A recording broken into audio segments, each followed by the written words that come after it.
Blumenthal and Senator Jerry Moran conducted an 18-month investigation into this case. The investigation concluded that the U.S. Olympic Committee and the USA Gymnastics knowingly concealed abuse by Nassar between the summer of 2015 and September of 2016. The Senate passed 2 bills aimed at addressing the failures in the Nassar case with overwhelming bipartisan support: the Protecting Young Victims from Sexual Abuse Act of 2017, sponsored by Senator Feinstein, and the Empowering Olympic, Paralympic, and Amateur Athletes Act of 2020 by Senators Moran and Blumenthal. Both extended the duty of certain adults to report suspected child abuse. These are good and important steps, but the reporting requirement in both laws is not worth much if law enforcement and the FBI failed to respond and immediately and aggressively investigate the abuse cases, and that's exactly what happened in the Nassar case. The Inspector General's findings in his July report paint a shocking picture of FBI dereliction of duty and gross incompetence. The Inspector General's scathing report details the neglect and inaction of the FBI in inspecting the Nassar allegations, beginning in July of 2015, 15 months before they were publicly reported.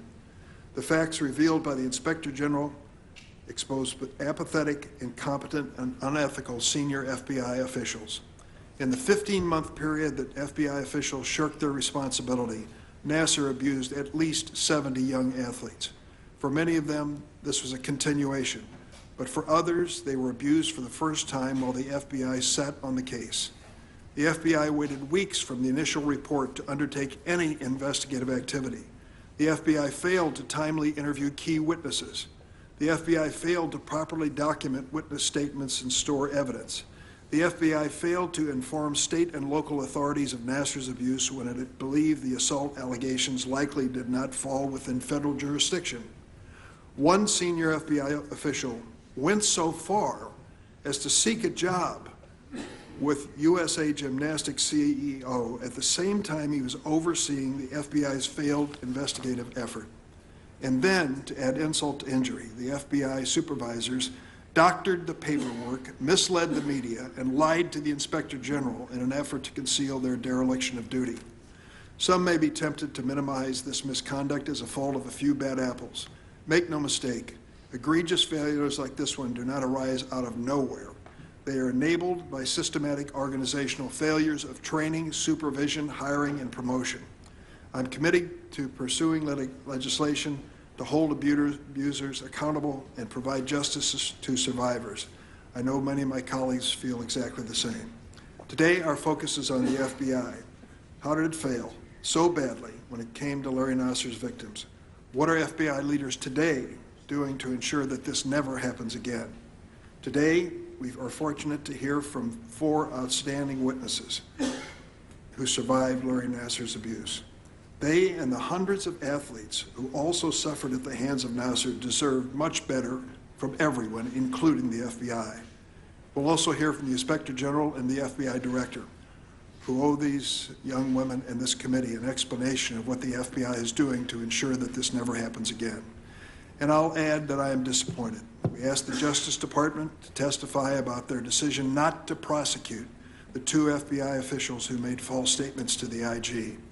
I understand it's a long-standing department policy not to comment on decisions not to prosecute, but robust oversight of the Department of Justice is a core responsibility of this committee.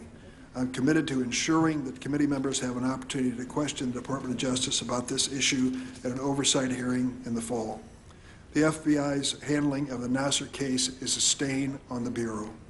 As chairman of the Judiciary Committee, I'm committed to working to ensure that the failures of the FBI, the gross failures of the FBI in this case, will never be repeated. Now I recognize Ranking Member Grassley. Thank you, Chairman Durbin, for a very strong and appropriate statement that you just made. Thank you for holding this hearing. Thank you for involving me and others in this hearing as well. As the former chairman of this committee, I convened a hearing in 2017 on the importance of protecting young athletes against abuse. It took place before Larry Nassar the now disgraced team doctor for the USA Gymnastics, was convicted. Our committee heard then from other gymnasts about a culture in competitive sports that made it difficult for many girls to come forward and report their sexual abuse. That hearing convinced me of the need to champion legislation on which I worked closely with Senator Feinstein, then ranking member, in 2017. Its enactment means that coaches, instructors, and others who work with young athletes now are mandatory reporters of child exploitation or abuse. Because oversight of the FBI is one of our committee's important duties, I also repeatedly pressed the FBI for more information on its handling of the Nassar investigation from 2017 to the present. FBI personnel ignored my staff's request in January 2018 for a briefing, and when I contacted the FBI by letter to restate the request, I was advised that the Inspector General was reviewing the matter. The FBI, while one of our premier law enforcement agencies, has stumbled in several ways in recent years. In a recent example, an Associated Press investigating identified half a dozen sexual misconduct allegations involving senior FBI personnel over the past 5 years, with each of the accused officials avoiding discipline. Another shocking example came to light this summer when the Inspector General completed his report on the handling of sexual abuse allegations against the former team doctor for USA Gymnastics. It was then that we learned that the FBI severely let down dozens of teenage girls, several of whom bravely came forward in 2015 to report their abuse. Children suffered needlessly because of multiple agents in multiple offices at the FBI neglected to share Nassar's allegations with their law enforcement counterparts at the state and local levels. Disturbingly, the abuse occurred at the hands of someone who was entrusted with their medical treatment and well-being. Brave survivors, now poised young women, are with us today, and we welcome you and your testimony. The FBI, in its July 13th response to the Inspector General's report, attributes this episode to a few agents at the FBI field offices who neglected to carry out their duties properly. I suspect there's much more to that story. One issue, not talked about much, is that the FBI has a division in Washington, D.C., known as the Violent Crimes Against Children Unit. This component of headquarters was notified by 2 of its field offices about the Nassar allegations way back in 2015 and 2016, respectively. The Children's Unit employs subject matter experts, so it is well positioned in the FBI to guide those field offices on their duties in child exploitation cases. Because it's housed at headquarters, this Children's Unit also was uniquely positioned to play a coordinating role by supervising case transfers to the appropriate FBI field offices. And this unit was well positioned to offer qualitative supervision of field officers' work. For example, by ensuring that follow-up occurs in sensitive cases. Tragically, it's obvious these things did not happen. The FBI, including this Children's Unit, also placed publicity and its image before victims' protection in this case. The Children's Unit helped develop a white paper, or more accurately, a whitewash after the Nassar case attracted national attention. Ensuring that truthful information was provided about the FBI's role in this investigation was clearly not the main priority. This is a serious problem at the heart of the FBI, not a case of a few errant agents. At today's hearing, I hope to hear more about exactly who at FBI headquarters, other than its children unit, knew about the Nassar allegations, how and when they learned of these allegations, and what they did in response. If there's one thing the Inspector General's report illustrates, it's this, that we need to make sure the Bureau is more effective and held more accountable. This episode is unfortunate too, because, as I've said repeatedly, there are many extremely fine men and women in the FBI, and many who serve their country well as employees of that superb agency. I look forward to hearing from young women who were the first to bravely come forward and share their experience of abuse. I also hope to hear from our government witnesses on how to improve the FBI's approach in child exploitation cases and how to ensure negligent agents are held accountable, just like Chairman Durbin has asked. Finally, I want to mention that I'm working on legislation to close the legislative loophole in the sex tourism statute that the Inspector General flagged in his report. This gap in the law allowed Larry Nassar to evade federal prosecution for assaulting children while traveling abroad, and that can never happen again. I look forward to working with the Inspector General, members on this committee, and making this necessary change in law. Thank you. Thank you, Senator Grassley, and we will look forward to working with you on a bipartisan basis. I now recognize Senator Dianne Feinstein of California. Thank you very much, Mr. Chairman. I welcome the opportunity to say a few words about this appalling abuse of young athletes and the failures of the FBI to protect them. It was more than 5 years ago that we heard about the horrific abuse perpetrated by Larry Nassar and began working to reform how amateur athletic organizations handle sexual abuse allegations.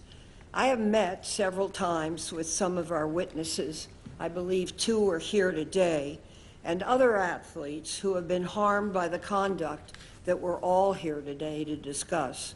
And the strength and the courage that I have seen from these young women is really astonishing and a role model for others. They are really the champions for sexual abuse prevention who are speaking out to ensure other young athletes don't suffer as they did. Unfortunately, their bravery in some cases has been met with a disturbing lack of action within the FBI. The findings in the Justice Department's Inspector General July report found serious problems with how the FBI conducted its investigation of Larry Nassar. The agency's failures allowed a sexual predator to continue to abuse more than 70 young women. That is inexcusable, Mr. Chairman. It should not be a survivor's burden to continually seek justice and demand an end to their nightmares. That's the job of our law enforcement agencies, and the FBI candidly must do better. Hopefully, this hearing will make that clear. Now it's our turn to take action on behalf of these women. Congress must do everything we can to protect others that come after them. Mr. Chairman, thank you for holding this hearing, and hopefully we can ensure that these failures are never repeated. Senator Feinstein, thanks for your leadership on this issue as well. Senator Cornyn. Mr. Chairman, thank you, and Ranking Member Grassley for holding this hearing and giving me a chance to say a few words here at the beginning. As these women and countless survivors before them have demonstrated, it takes tremendous courage for victims of sexual assault to come forward and tell their story. Whether it's telling a family member, a friend, or law enforcement about their abuse, there are fears that their claims will not be taken seriously, or they'll be ignored, or that the victim, will somehow be blamed. Those fears cause survivors to remain silent for months, years, or even a lifetime. Unfortunately, the FBI's mishandling of this case has done nothing to convince survivors that their trauma will be treated with the urgency and care it deserves. When survivors make the difficult decision to come forward, they should be treated with dignity and respect. That's the bare minimum, and it didn't happen here. If allegations raised by well-known world-class athletes are not taken seriously by the FBI, what hope do other victims of sexual assault have?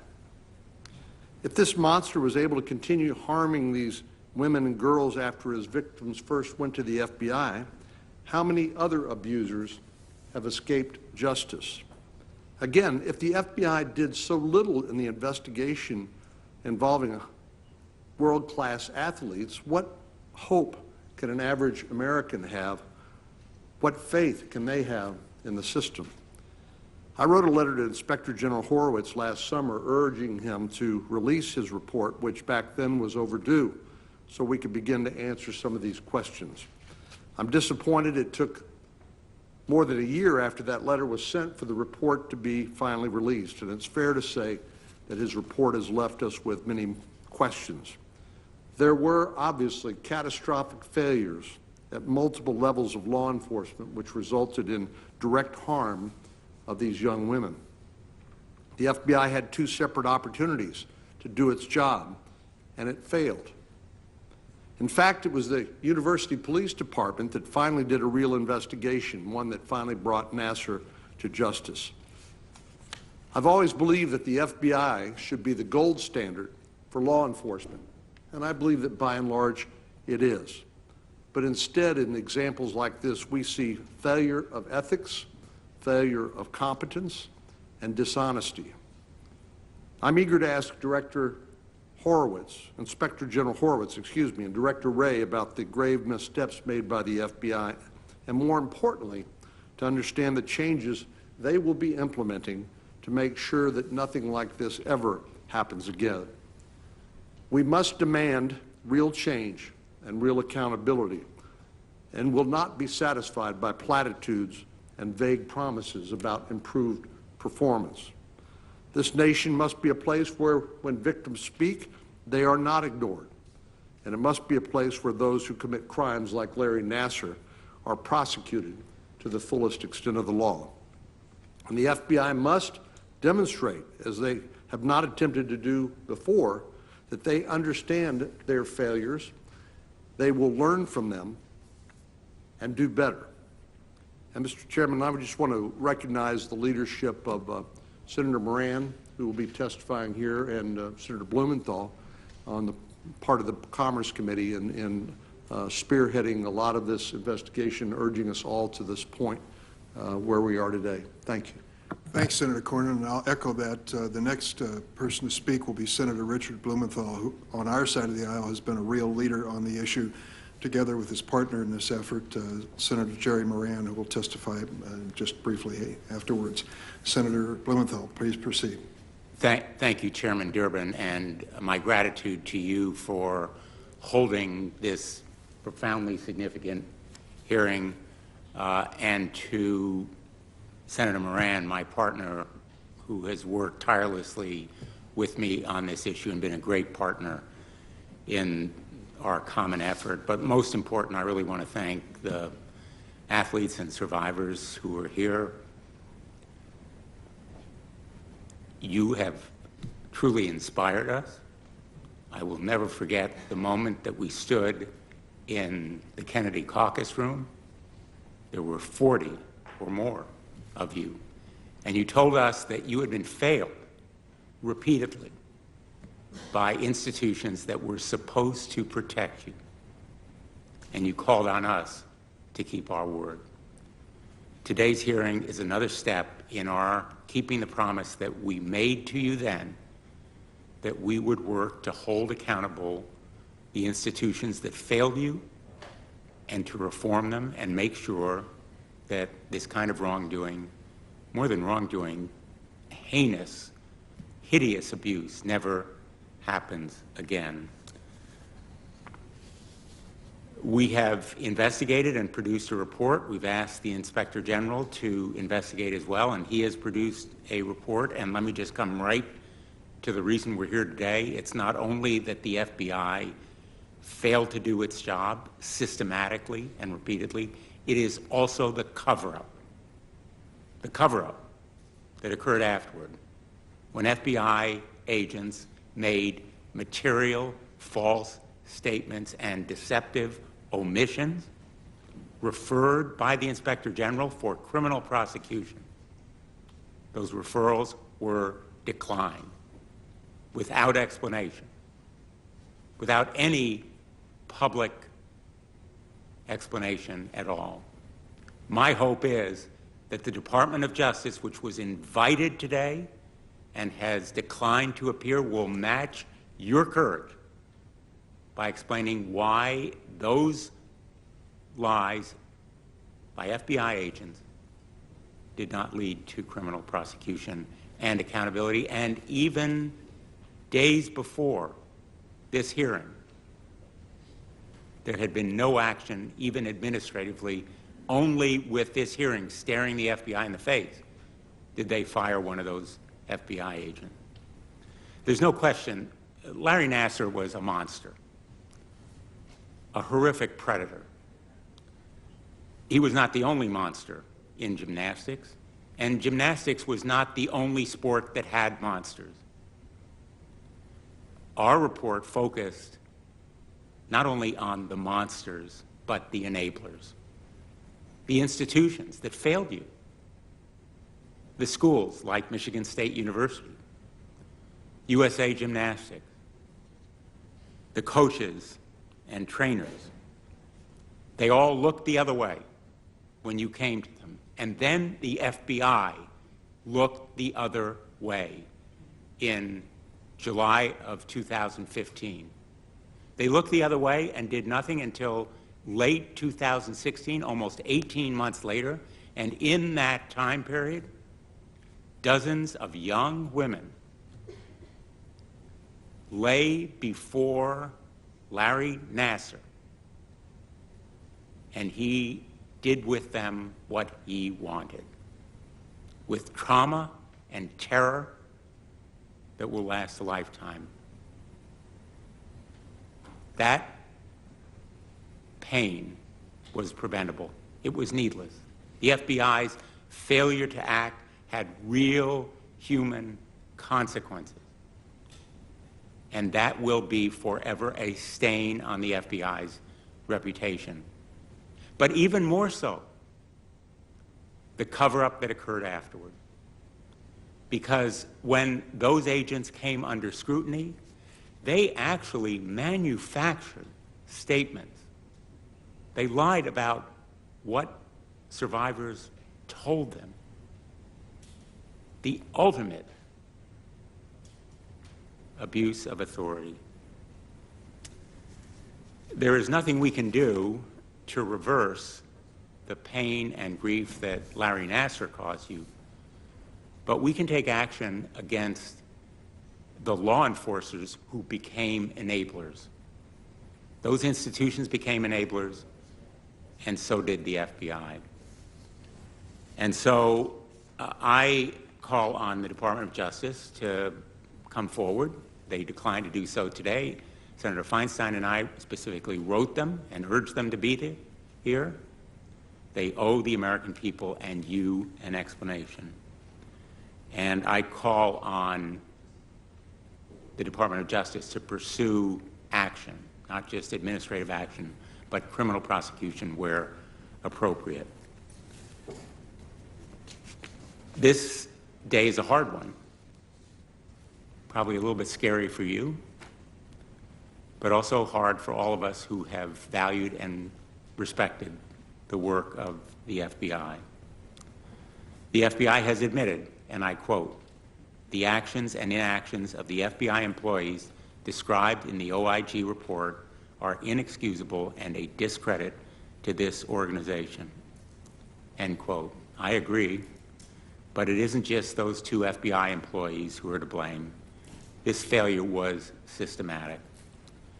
This investigation was mishandled from coast to coast, from Indianapolis to Los Angeles, and it has to leave us wondering whether the FBI is capable of these kinds of sexual abuse investigation. I'll close where I began. We wouldn't be here but for the tremendous courage of so many survivors and their unwavering demand for change. But there must be accountability for the individuals and institutions that enabled Larry Nassar. Anything else is unacceptable. Thank you, Mr. Chairman. Thank you, Senator Blumenthal. We will now hear from Senator Blackburn. I believe she's going to appear on the screen, and the last opening statement will be from Senator Moran. So, Senator Blackburn. Thank you, Mr. Chairman. I so appreciate that we're having this hearing today and have the opportunity to hear firsthand from some of these athletes, and appreciate the work and the effort that the committee has put into a preparation for this. You know, over the past few years, we have seen scandal after scandal arise. They have come to light. They have exposed men who have abused their positions of power to take advantage of and harm women.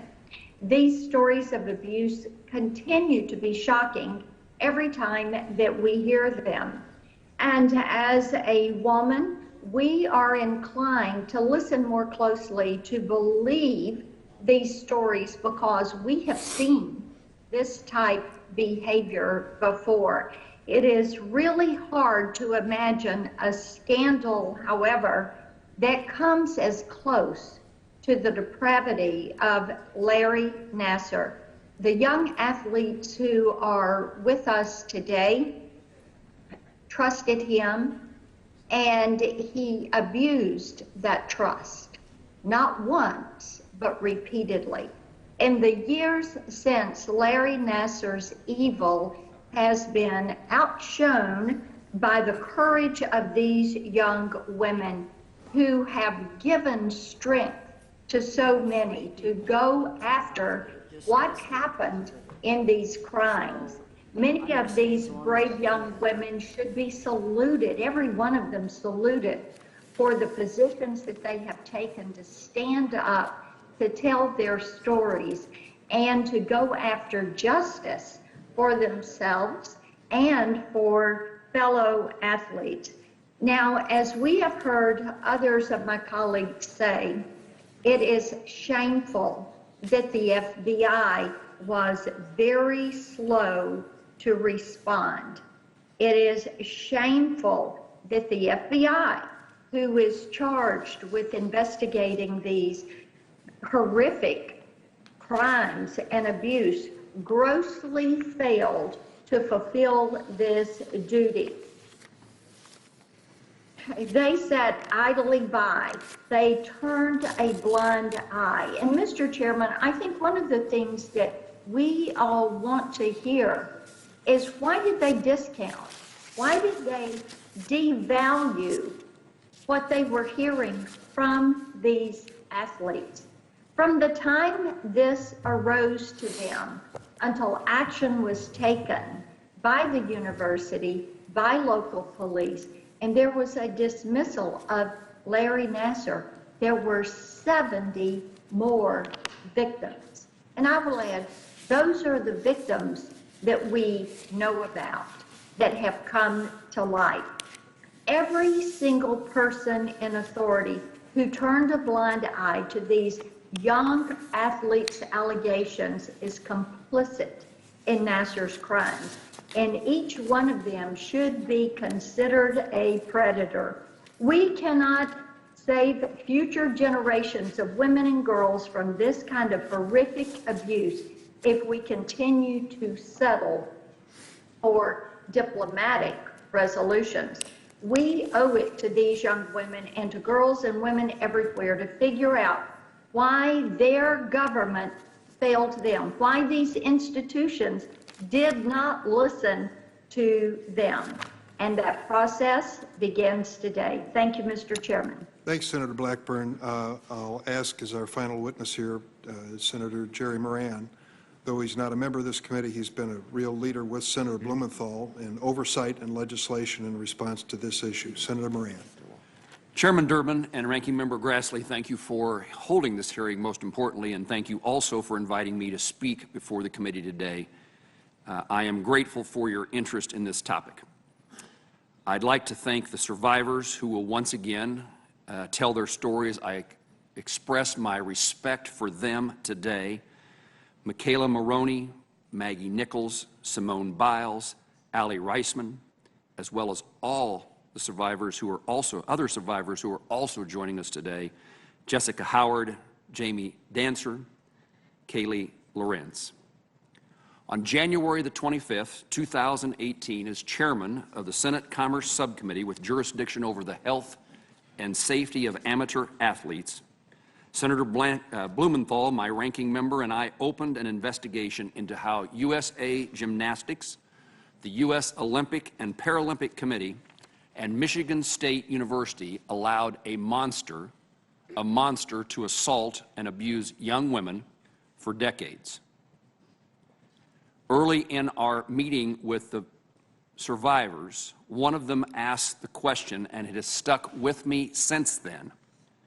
Since the very beginning of our investigation 3.5 years ago, and the question was, why was there more than one of us? I do not know how to answer that question. I do not know a human being that I would not expect to report if someone told them they were being abused, to report to law enforcement, to officials. And yet, time and time again, no one accepted that responsibility for these young women. Why was there more than one? And most recently, we learned even the Federal Bureau of Investigation belongs on the list of those who failed in their responsibility, allowing for there to be more than one, more than dozens. Over 18 months, we held 4 committee hearings, we conducted hundreds of interviews, and we reviewed over 70,000 pages of documents. This bipartisan effort culminated last fall in the passage of the Empower Olympic and Paralympic and Amateur Athlete Act, which strengthened legal liability and accountability mechanisms over the Olympic movement in the United States and worked to restore a culture that put athletes first. We know, we knew, we continue to know, our job is not done. We will continue working with athletes and survivors now to make certain that that law is effective in meeting its goals. And we are here today because of those athletes, those victims, those survivors, because of their advocacy and their courage. Together, we have demanded change and accountability from the institutions and individuals who covered up, enabled, and contributed to the abuse of young athletes. And as I said earlier, unfortunately, that list now includes the Federal Bureau of Investigation. Senator Blumenthal is correct. It's not just about these survivors. It's not just about gymnastics. It's not even necessarily about the Olympics. This challenge is pervasive in our country, in our society, in our culture, and the Chairman Durbin, indicated today an instance in his home state. All of us could find those, know those, and recognize that there is much more to be done. But during the course of our investigation, we uncovered evidence that the FBI received credible information of the dangers Nassar posed to athletes. Yet, the FBI did not appear to take any additional actions.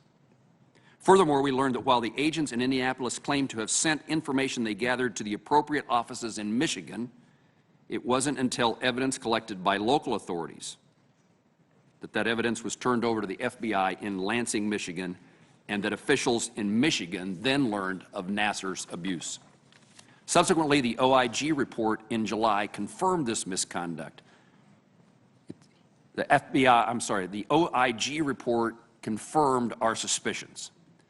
The FBI received explicit warnings about Larry Nassar's horrific abuse from a survivor years before the perpetrator was finally arrested.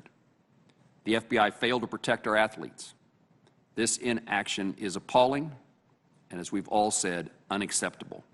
I remain committed to working with this committee, the Judiciary Committee, my colleagues in the Senate, and the survivors here today to protect and empower all athletes. As the ranking member of the Appropriations Subcommittee that oversees the Department of Justice, I will work to be certain the FBI agents are held accountable for their actions, that it is never repeated.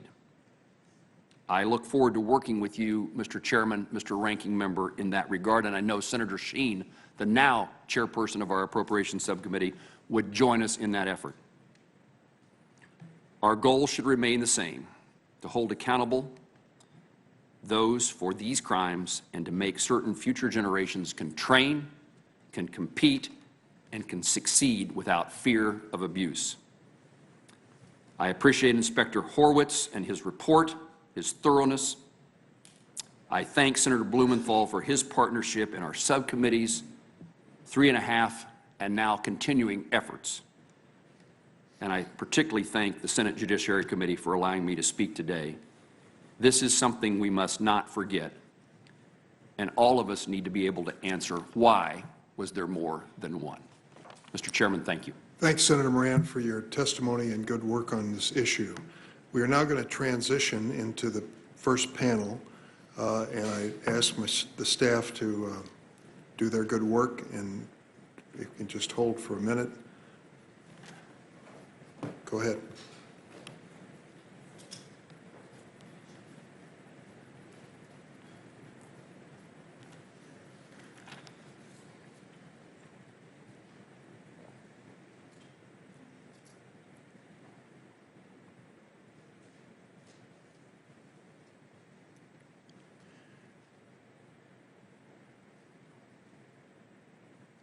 We'll now turn to our panel of witnesses, and I invite them to come forward and be seated.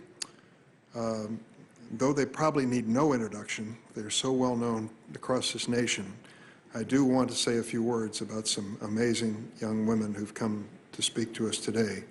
Our first panel has 4 witnesses who are members and former members of USA Gymnastics. They are Olympians and national and international gymnastic champions, and each of them is also a survivor. In alphabetical order, our first witness, Simone Biles, one of the greatest gymnasts of all time. She is the first woman to capture 5 all-around world championship titles and the most decorated gymnast, male or female, in world championships history, 25 medals overall. She is a 7-time Olympic medalist. Her extraordinary accomplishments have received widespread recognition, including 2 Associated Press Female Athlete of the Year awards. Michaela Maroney was a member of the American women's gymnastics team dubbed the Fierce Five at the 2012 Summer Olympics. She won a gold medal in team competition and an individual silver medal in the vault. She was also a member of the American team at the 2011 World Championships, where she won gold medals in the team and vault competitions, and the 2013 World Championships, where she defended her vault title. And we frequently see her on TV jumping on a roof. Our next witness, Maggie Nichols, led the University of Oklahoma women's gymnastics team to team national championships in 2017 and 2019, also winning 6 individual titles. She represented the United States at the 2015 World Championships, where she won a gold medal in team competition and a bronze medal on floor exercise. She also holds several USA Gymnastics National Championship medals.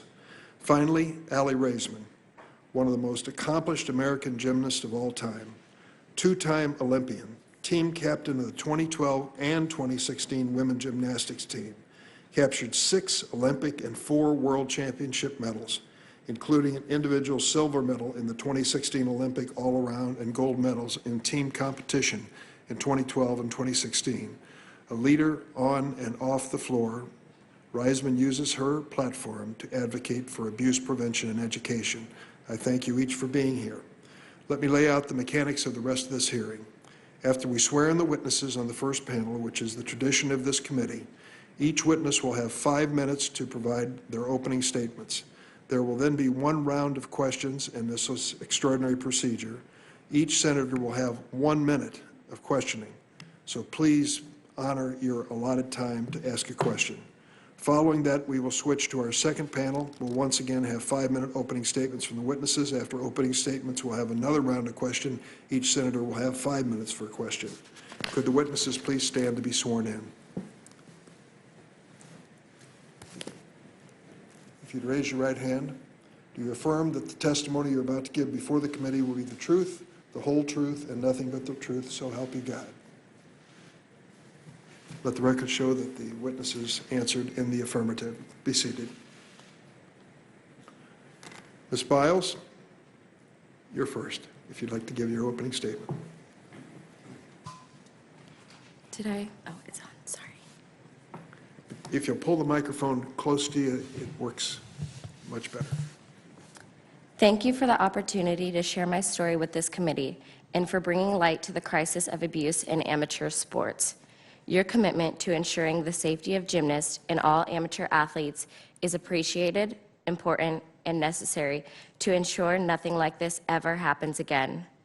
Please bear with me. To be perfectly honest, I can imagine no place that I would be less comfortable right now than sitting here in front of you, sharing these comments. My name is Simone Biles, and I am a gymnast who has trained at the levels of the sport.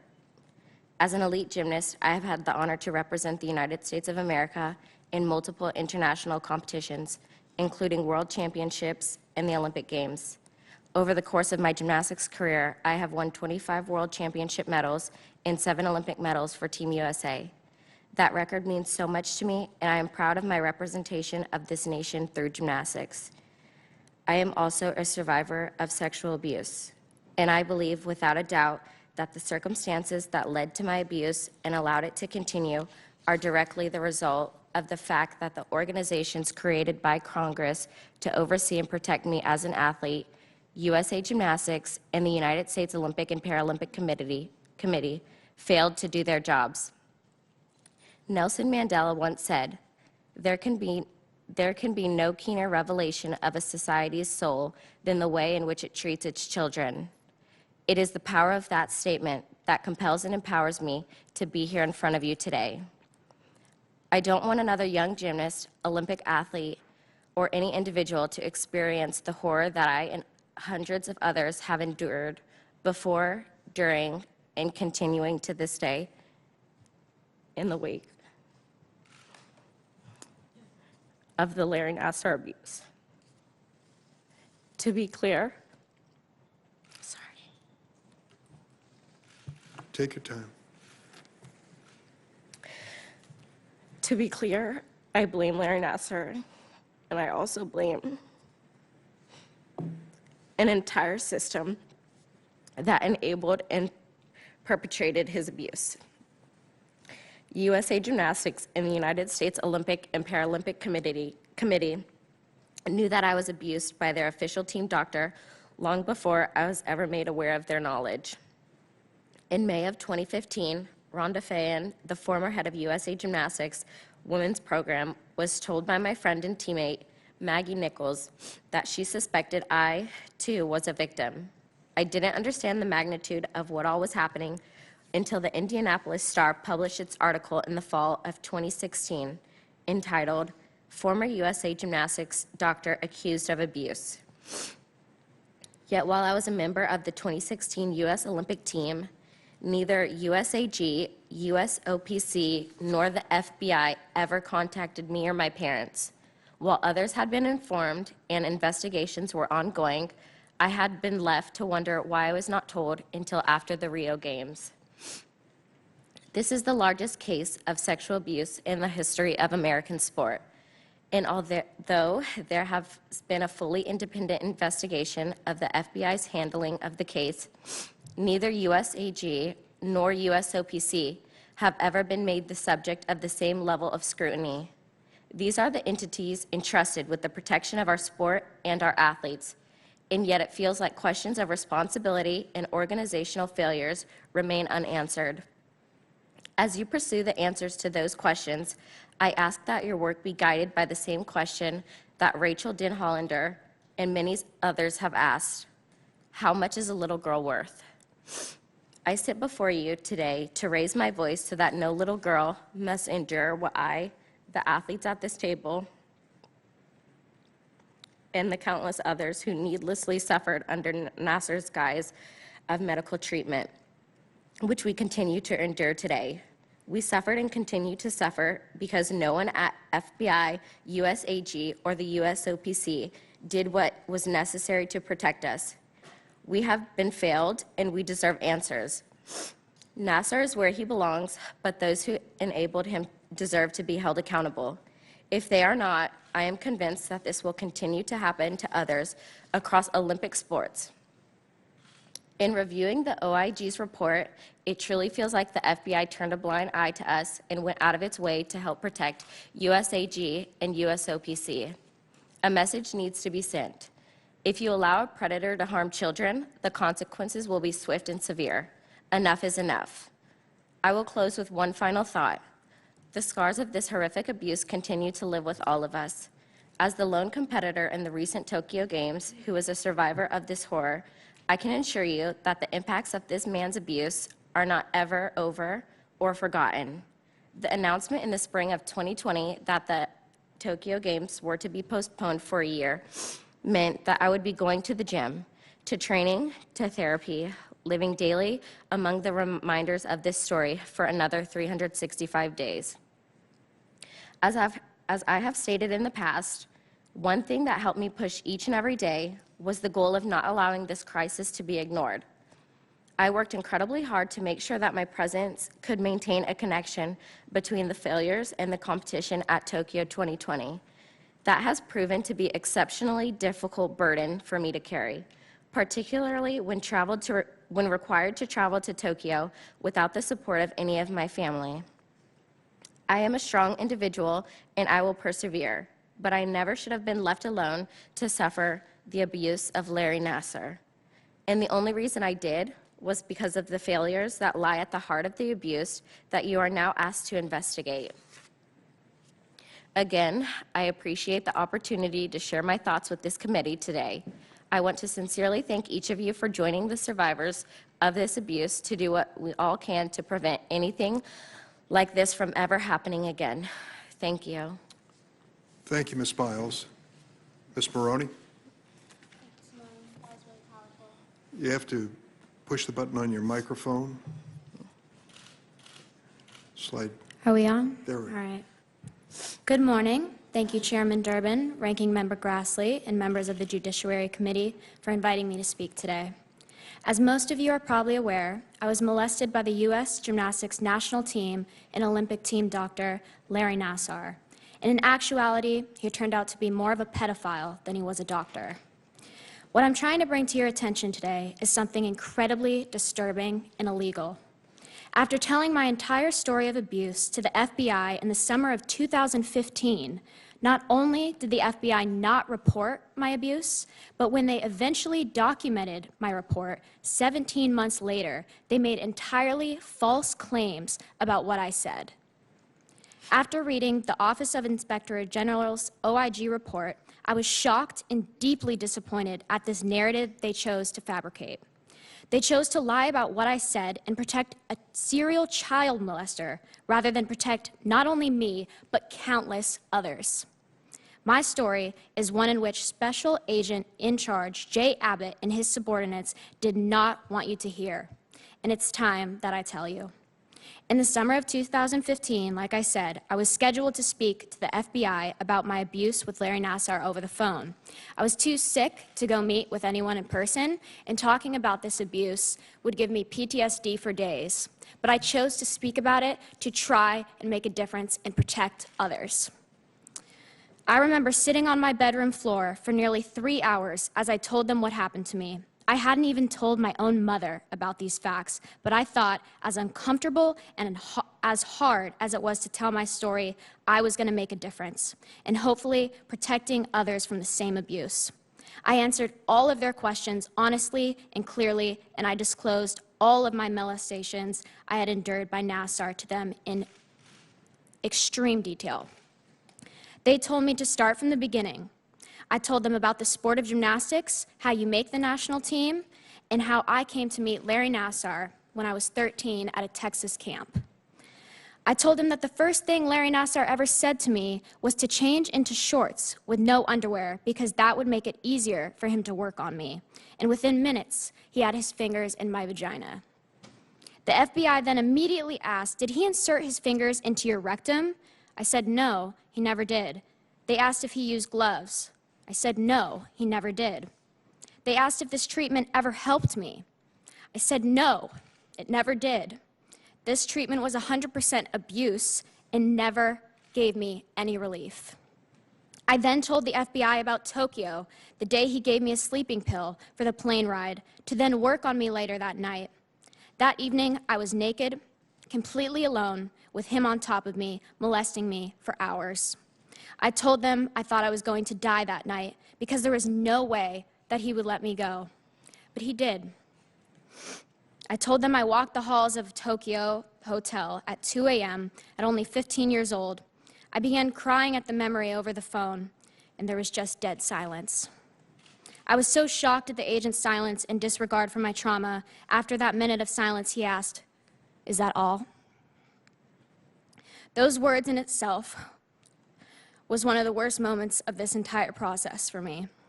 To have my abuse be minimized and disregarded by the people who were supposed to protect me, just to feel like my abuse was not enough. But the truth is, my abuse was enough, and they wanted to cover it up.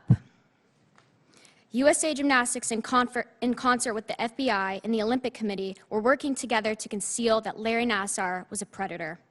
I then proceeded to tell them about London, and how he'd sign me up last on his sheet so he could molest me for hours twice a day.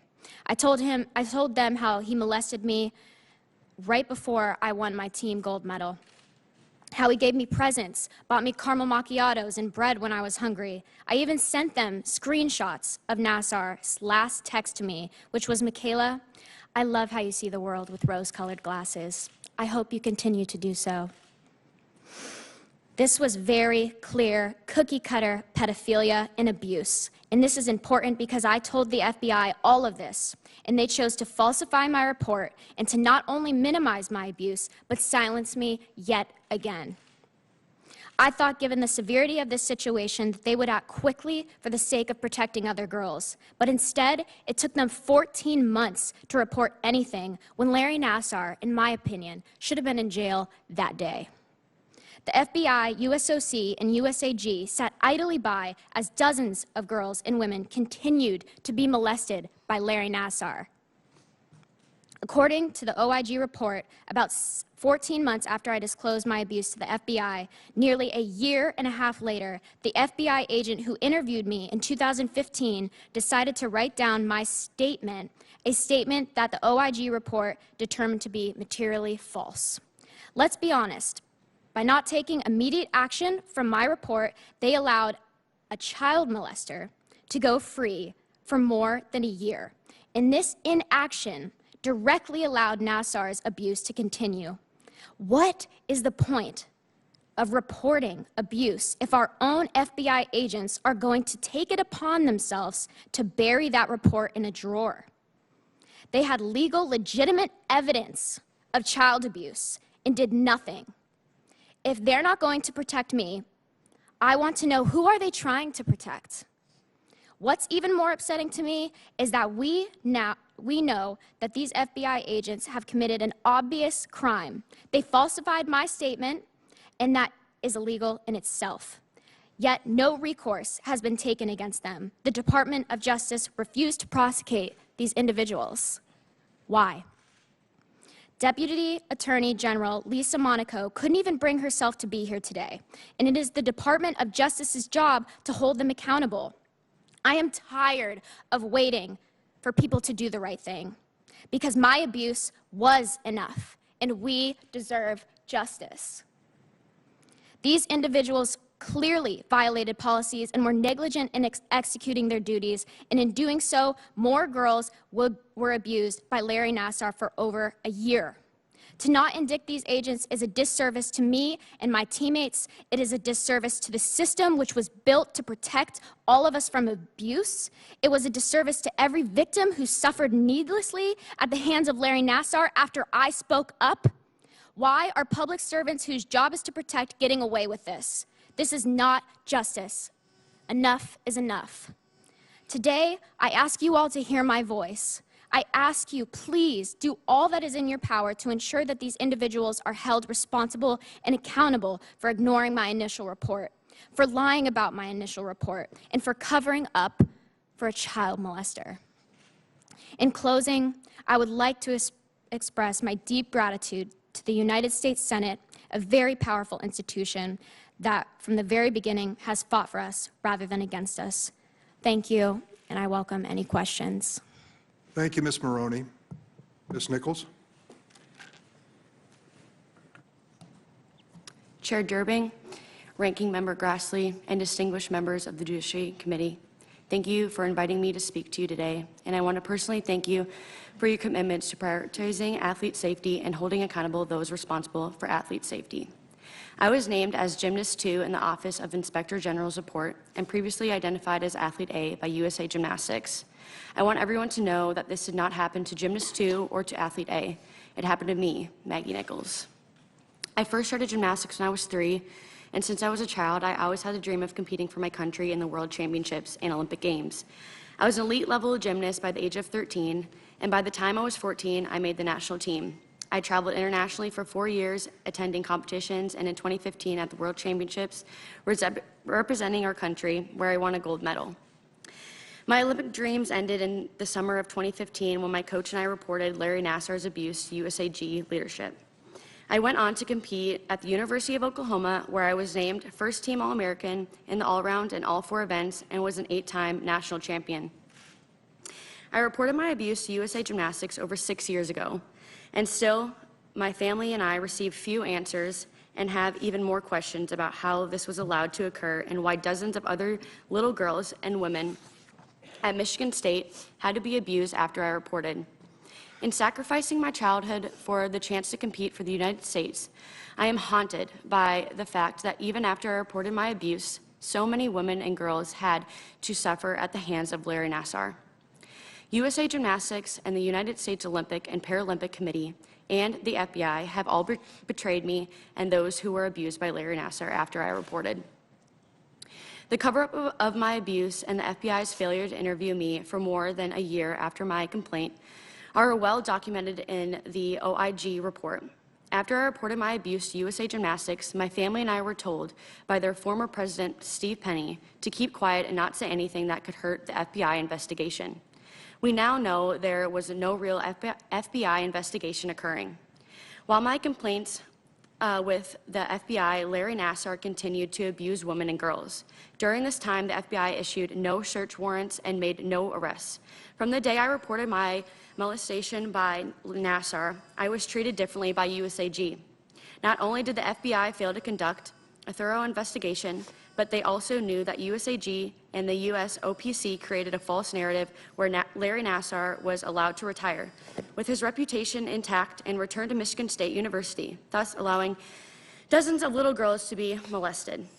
As the Inspector General's report details, during this time period, FBI agents did not properly document evidence, failed to report to proper authorities, and the special agent in charge was seeking to become the new director of security for the United States Olympic and Paralympic Committee, a job opportunity raised by Steve Penny. Afterwards, FBI agents in charge of the investigation lied to OIG investigators about what had happened. This conduct by these FBI agents, including the special agent in charge, who are held in high regard and expected to protect the public, is unacceptable, disgusting, and shameful. This committee produced a report in 2019 titled "The Courage of Survivors, A Call to Action." It found that the U.S. Olympic Committee and USAG and the national governing body designated by USOC and administer amateur gymnastics failed to adequately respond to credible allegations against Nassar. Similarly, the OIG report found that senior FBI officials lied to the Inspector General, engaged in serious conflicts of interest, and tried to cover up one of the biggest child sexual abuse scandals in the history of amateur sports. Both reports uncovered serious and possibly criminal misconduct by those at the highest level of the Olympic Committee, our sport, and the FBI. Despite these findings of serious and criminal misconduct throughout the FBI, USAG, and USOPC, no accountability has occurred. An important question remains, perhaps the most important question: why? Why would the FBI agents lie to OIG investigators? Why would the FBI not properly document evidence that was received? Why would the FBI agent be interested in the USAG presidency? These questions remain unanswered. And the survivors of Larry Nassar have a right to know why their well-being was placed in jeopardy by these individuals who chose not to do their jobs. To date, no one from the FBI, the USOPC, or USAG has faced federal charges other than Larry Nassar. For many hundreds of survivors of Larry Nassar, this hearing is one of our last opportunities to get justice. We ask that you do what is in your power to ensure those that engaged in wrongdoing are held accountable under the law. Thank you, Ms. Nichols. Ms. Raisman.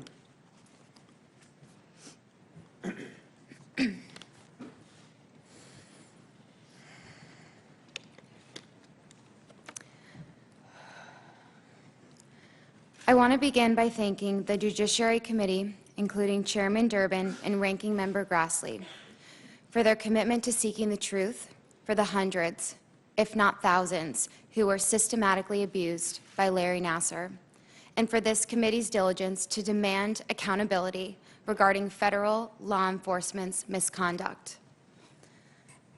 I also want to express my gratitude to the other brave survivors here today, my friends and my teammates, for sharing their stories and continuing to press for justice and reform. Over the past few years, it has become painfully clear how a survivor's healing is affected by the handling of their abuse. And it disgusts me that we are still fighting for the most basic answers and accountability over 6 years later. In 2015, it was known that at least 6 national team athletes had been abused by Nassar. There was even one of the athletes that was abused on film. Given our abuser's unfettered access to children, stopping him should have been a priority. Instead, the following occurred. The FBI failed to interview pertinent parties in a timely manner. It took over 14 months for the FBI to contact me, despite my many requests to be interviewed by them. The records established that Steve Penny, FBI agent Jay Abbott, and their subordinates worked to conceal Nassar's crimes. Steve Penny arranged with the FBI to conduct my interview at the Olympic Training Center, where I was under the control and observation of USA Gymnastics and the United States Olympic and Paralympic Committee. The day of my interview, Steve Penny flew to the Olympic Training Center, and he made sure I was aware he was there. I felt pressured by the FBI to consent to Nassar's plea deal. The agent diminished the significance of my abuse and made me feel my criminal case wasn't worth pursuing. Special agent in charge of investigating Nassar met Steve Penny for beers to discuss job opportunities in the Olympic movement. Another FBI agent worked with Steve Penny to determine jurisdiction without interviewing the survivors. I've watched multiple high-ranking officials at USAG, USOPC, and FBI resign or retire without explanation of how they may have contributed to the problem, some of whom were publicly thanked for their service and rewarded with severance or bonus money. My reports of abuse were not only buried by USAG, USOPC, but they were also mishandled by federal law enforcement officers who failed to follow their most basic duties. The FBI and others within both USAG and USOPC knew that Nassar molested children and did nothing to restrict his access.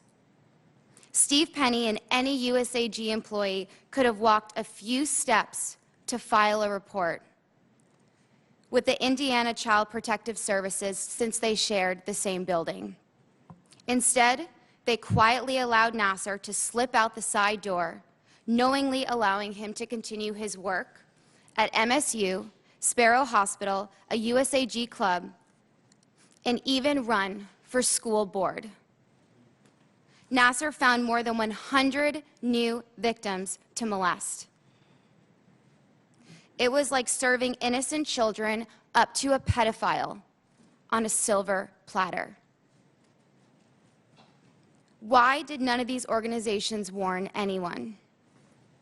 USAG and USOPC have a long history of enabling abuse by turning a blind eye. Both organizations knew of Nassar's abuse long before it became public, although you wouldn't know that by reading their press releases, which would have you and their corporate sponsors believe that athlete safety comes first. We have called for a fully independent, factual investigation for years now, because I and these women who sit before you know firsthand these organizations and their public statements are not to be trusted. They claim they want accountability, but then seek to restrict which staff can be interviewed, which documents can be examined, and claim attorney-client privilege over and over again. The so-called investigations these organizations orchestrated were not designed to provide the answers we so critically need. Why are we left to guess why USAG and USOPC deliberately ignored reported abuse? Was it to protect the value of the sponsorships? The LA 28 bid? Their own jobs? To avoid criminal liability? Perhaps. But why must we speculate when the facts are obtainable and the stakes are so high? Why would duly sworn federal law enforcement officers ignore reports of abuse by a doctor across state lines and country borders for a future job opportunity? Or were there additional incentives and pressures? Why must we speculate when the facts are obtainable and the stakes are so high? Just as it is naive to assume the problem only rests with Nassar, it is unrealistic to think we can grasp the full extent of culpability without understanding how and why USAG and USOPC chose to ignore abuse for decades, and why the interplay among these three organizations led the FBI to willingly disregard our reports of abuse. Without knowing who knew what when, we cannot identify all enablers or determine whether they are still in positions of power. We just can't fix a problem we don't understand. And we can't understand the problem unless and until we have all of the facts. If we don't do all we can to get these facts, the problems we are here to address will persist, and we are deluding ourselves if we think other children can be spared the institutionalized tolerance and normalization of abuse that I and so many others had to endure. I thank you for your time, your commitment, and your genuine concern for those survivors who relied on the FBI to do the right thing. I welcome any questions and comments, and I will answer them to the best of my ability. Thank you. Thank you, Ms. Raisman. I've been in a lot of committee hearings. I can't remember compelling testimony like we've heard this morning ever before, because you had the courage to come up and tell the world what happened to you. It is heartbreaking to think what you have been through. I thank you for being here. We have a job to do, and we know it. It begins with this hearing, the accountability of the FBI and the Department of Justice and all of law enforcement when it comes to abuse cases such as those that you have endured personally.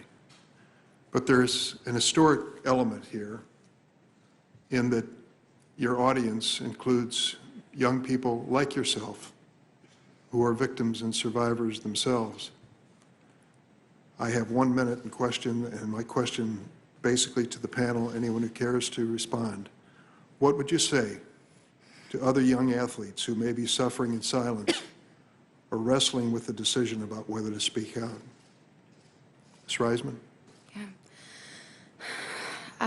The first thing that I would want to say to anybody that's watching this that's suffering in silence or has been through something really traumatic is that I support them, I believe them, and just be patient with yourself, be kind to yourself, know that I'm struggling too, I'm still navigating how to heal from this.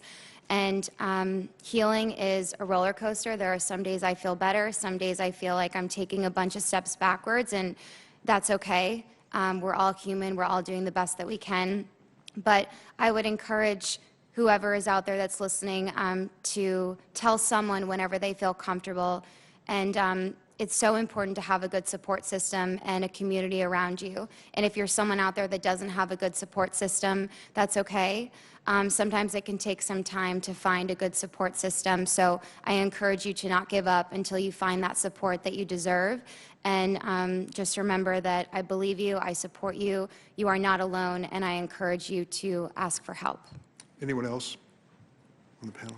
Yeah, I would just want to say that they need to know that their abuse is enough. I think for so long, all of us questioned, just because somebody else wasn't fully validating us, that we doubted what happened to us. And that is always going to make the healing process take longer.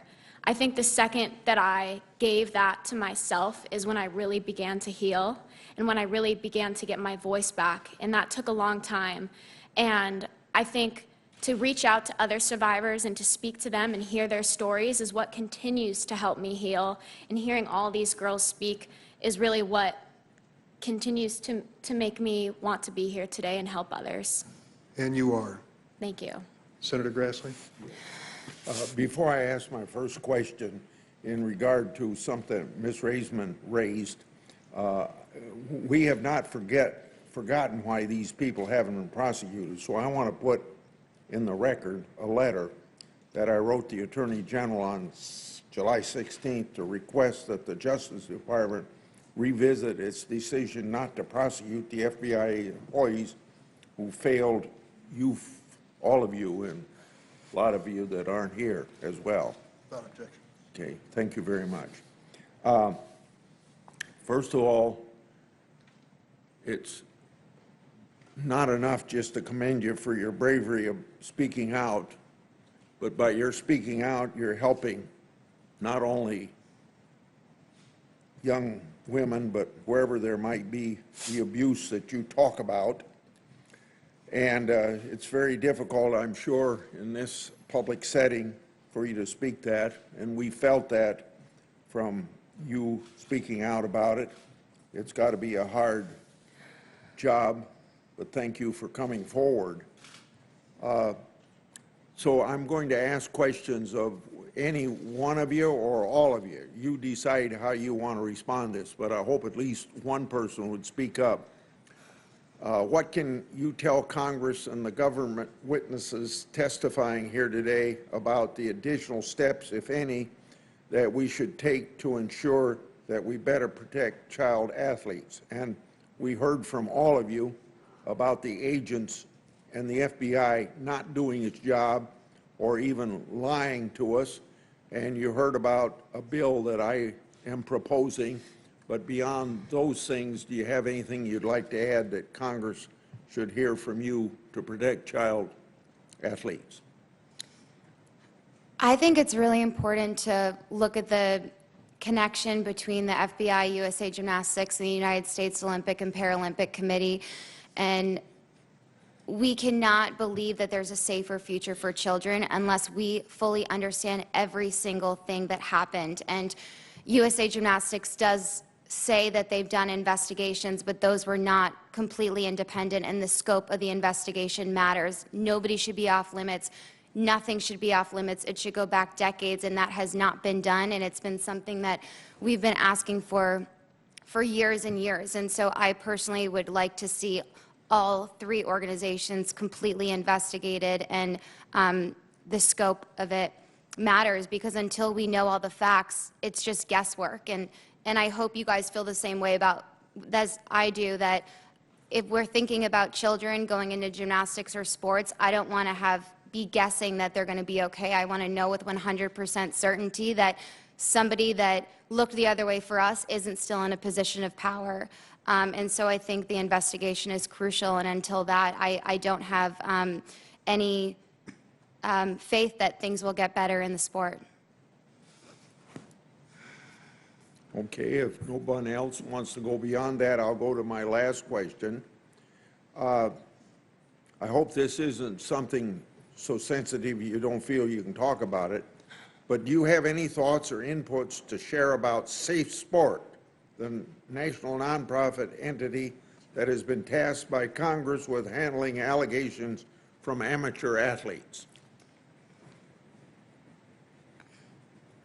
Yeah, I personally think Safe Sport is, I'm trying to be respectful here. I don't like Safe Sport. I hear from many survivors that they report their abuse, and it's like playing hot potato where someone else kicks it over to somebody else and they don't hear back for a really long time. I think a really big issue is that Safe Sport is funded by USA Gymnastics or the United States Olympic Committee. I'm not sure exactly what the correct terminology is, but if you're Safe Sport and you are funded by the organization you're investigating, they're likely not going to do the right thing. And so I think that it needs to be completely separate. And I personally think Safe Sport needs a lot of work. And I know from many survivors, and you know, my mom has personally reported things to Safe Sport, and we've followed up so many times. They say we can't help you, or they either ignore us or pass it on to somebody else, and the person they pass it on to says they kick it back to them. It's just a complete mess, and the priority doesn't seem to be safety and well-being of athletes. It seems to be protecting USA Gymnastics and doing everything to keep the PR good. Yeah, I agree. Nobody really wants to be held accountable, and nobody really knows who to hold accountable. So I think in order to help, there needs to be a specific person who is in charge of protecting these athletes, and it falls on them when they're not. And instead of it being passed around and everyone just being like, oh, we don't know what happened, whose job was that? There needs to be a specific job for that. Thank you. Now call on Senator Leahy, and remind my colleagues we're trying to make this question period concise, so please do your best. I want to thank you all for having the courage to come here today. I can only imagine how painful it is to relive these experiences, but I think that the resilience, the perseverance you're showing the world today is incredibly admirable. And I hope that young survivors who see this, who feel powerless to tell their stories, will feel, yes, here's an example, they should tell it. But I think it has to be far more than just telling the stories. I mean, obviously, like Senator Durbin, I've been on this committee for a long time, and I cannot think of anything so moving. And we're going to hear senators and others talk about accountability and justice today. But what does genuine accountability look like to you? When do you feel justice will be done for the injustices you suffered? That really should be the question we have today. And I'd like to hear from all of you on that. When do you feel justice will be done? And what does genuine accountability look like?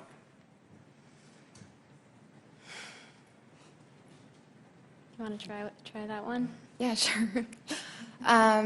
Well, first, going back to, I probably sound like a broken record, but I'm going to try. Hopefully today will be the one that this time I say it, it actually happens. But for me, accountability looks like, first of all, I think that obviously this should have never happened.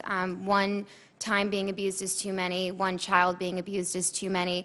But I think a complete and full independent investigation of the FBI, USA Gymnastics, and the United States Olympic and Paralympic Committee. And then from there, then we will know the answers of who should be held accountable.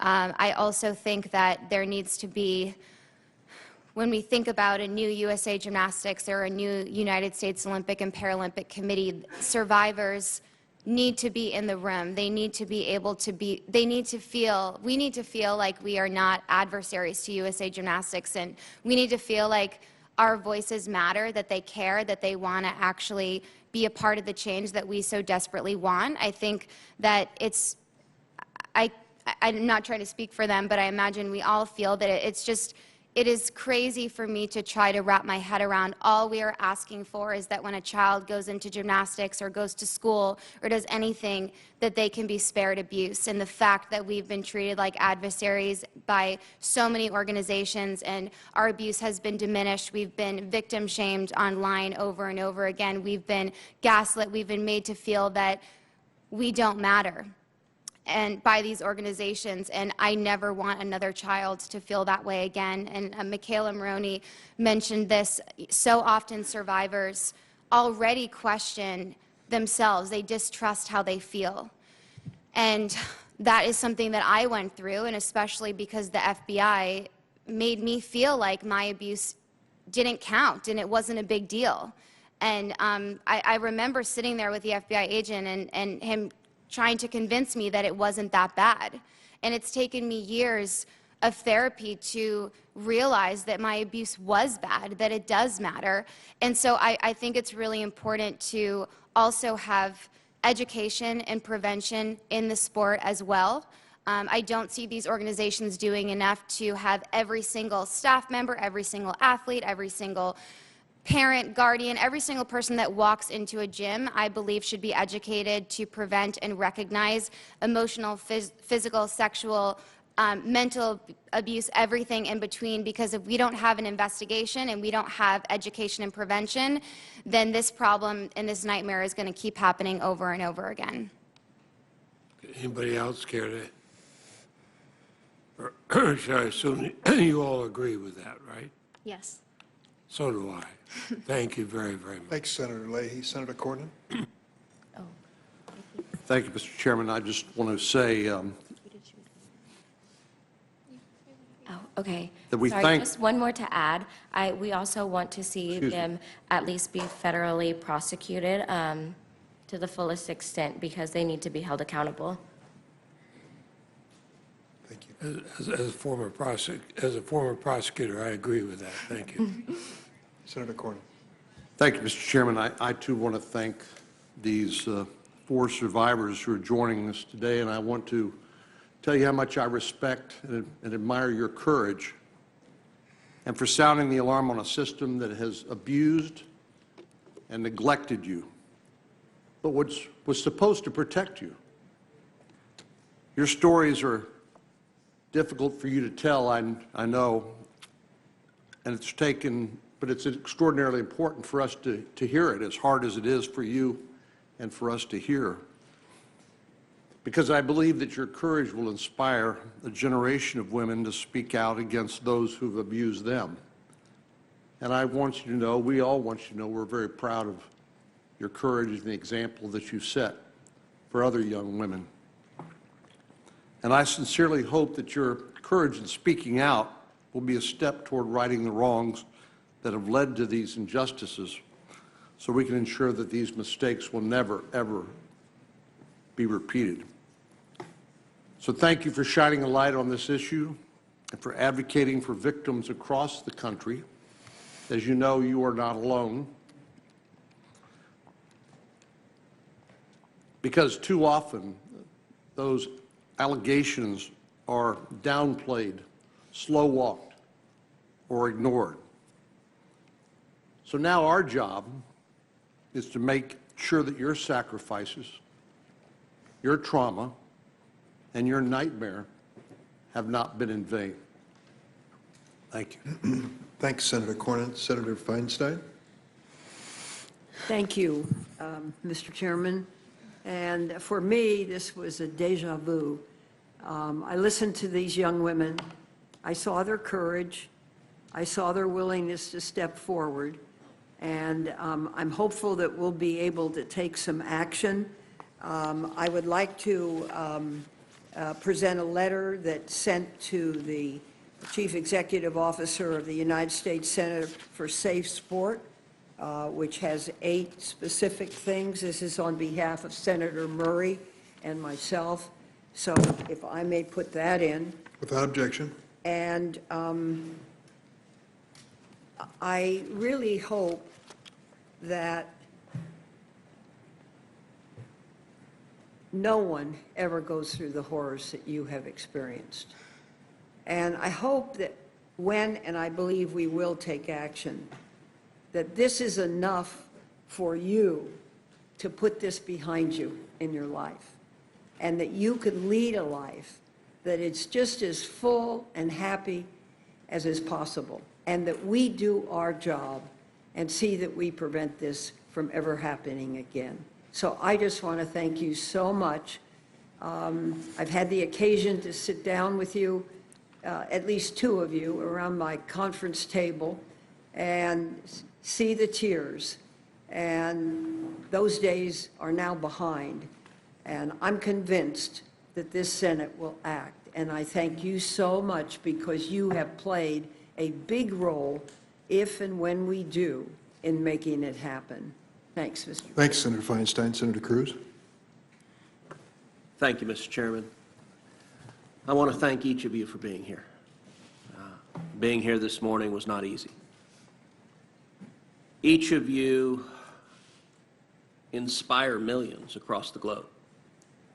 Millions look to your athletic achievements. You have all stood on the biggest stages in the world and done extraordinary things, things that take your breath away, that amaze children and adults. And you were able to do that through tens of thousands of hours of incredible hard work.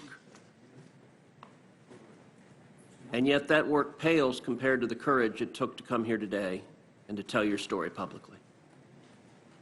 You could have stayed silent. You could have avoided the scrutiny, the pain, and I will say, watching you testify this morning, you could see the pain in each of you sharing that story.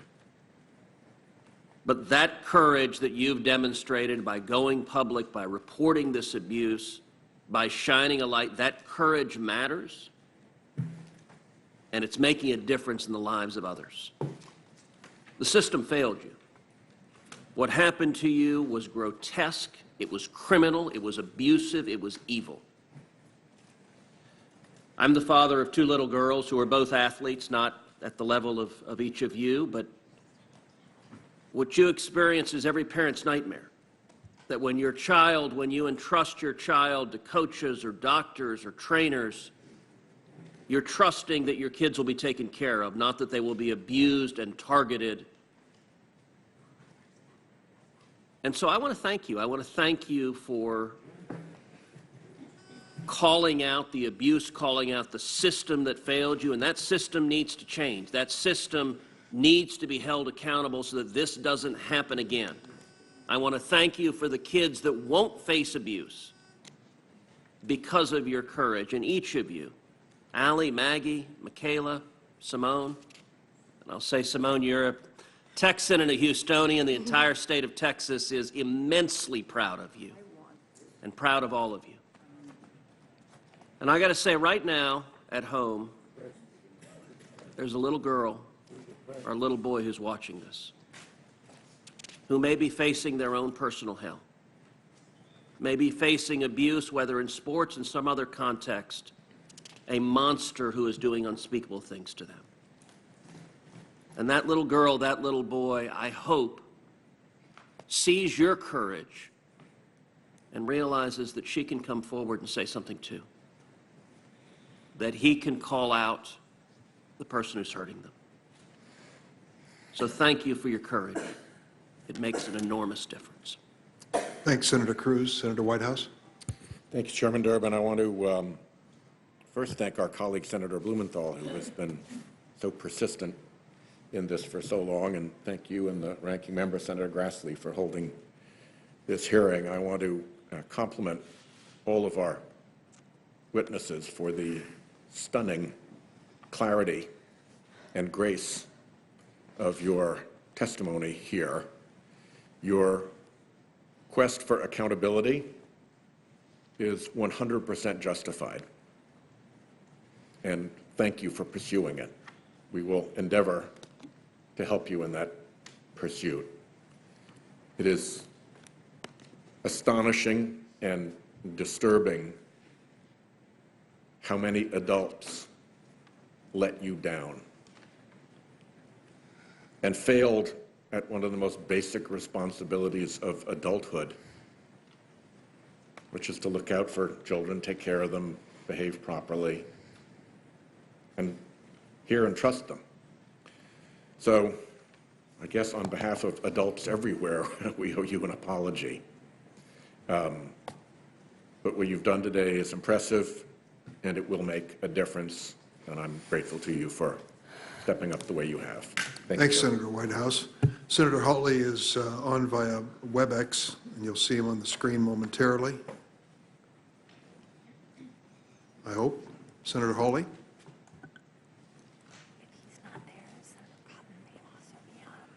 Well, perhaps Senator Cotton is on virtually. We're going to search the ether for Senator Cotton. Well, in their absence, Senator Klobuchar. Excellent. Thank you very much, all of you. And like my colleagues, I want to express my gratitude to you. As a fellow Minnesotan, I am particularly grateful to you, Maggie, for sharing your story with the committee today. All of you and the other women and girls who make up the gymnastics community continue to inspire us. I was one of the geeks that was up at 4 a.m. Watching this live, watching the Olympics live this time. And to think when you fall off the balance beams and you get back on, or you grab those bars when you still have an injury, or you perform some floor exercise that no one knows was possible. To all of us that are watching, to us that is the courage, something we could never imagine doing. But the real courage is what you're doing today. Your bravery is on full display. And as a former prosecutor, like some of my colleagues, I know firsthand, I've seen it, how hard it is to testify before a room of strangers. And this time you're doing it in front of the U.S. Senate. And what you're doing is, of course, part of your own healing, but it is also part of healing for kids you're never going to meet, little girls and boys that maybe are aware of your fame and what you've done. They may not ever be aware of what you are doing today. And I think you have heard it from so many of my colleagues that have been leading on these bills, and I've been proud to co-sponsor them. But more must be done, more oversight, more accountability. By coming forward today, you are going to make that difference, so we can make sure on your behalf that this never happens again. Thank you, Simone, Michaela, Maggie, and Allie, for representing the women and girls of USA Gymnastics so well on the world stage, but most importantly, so well today.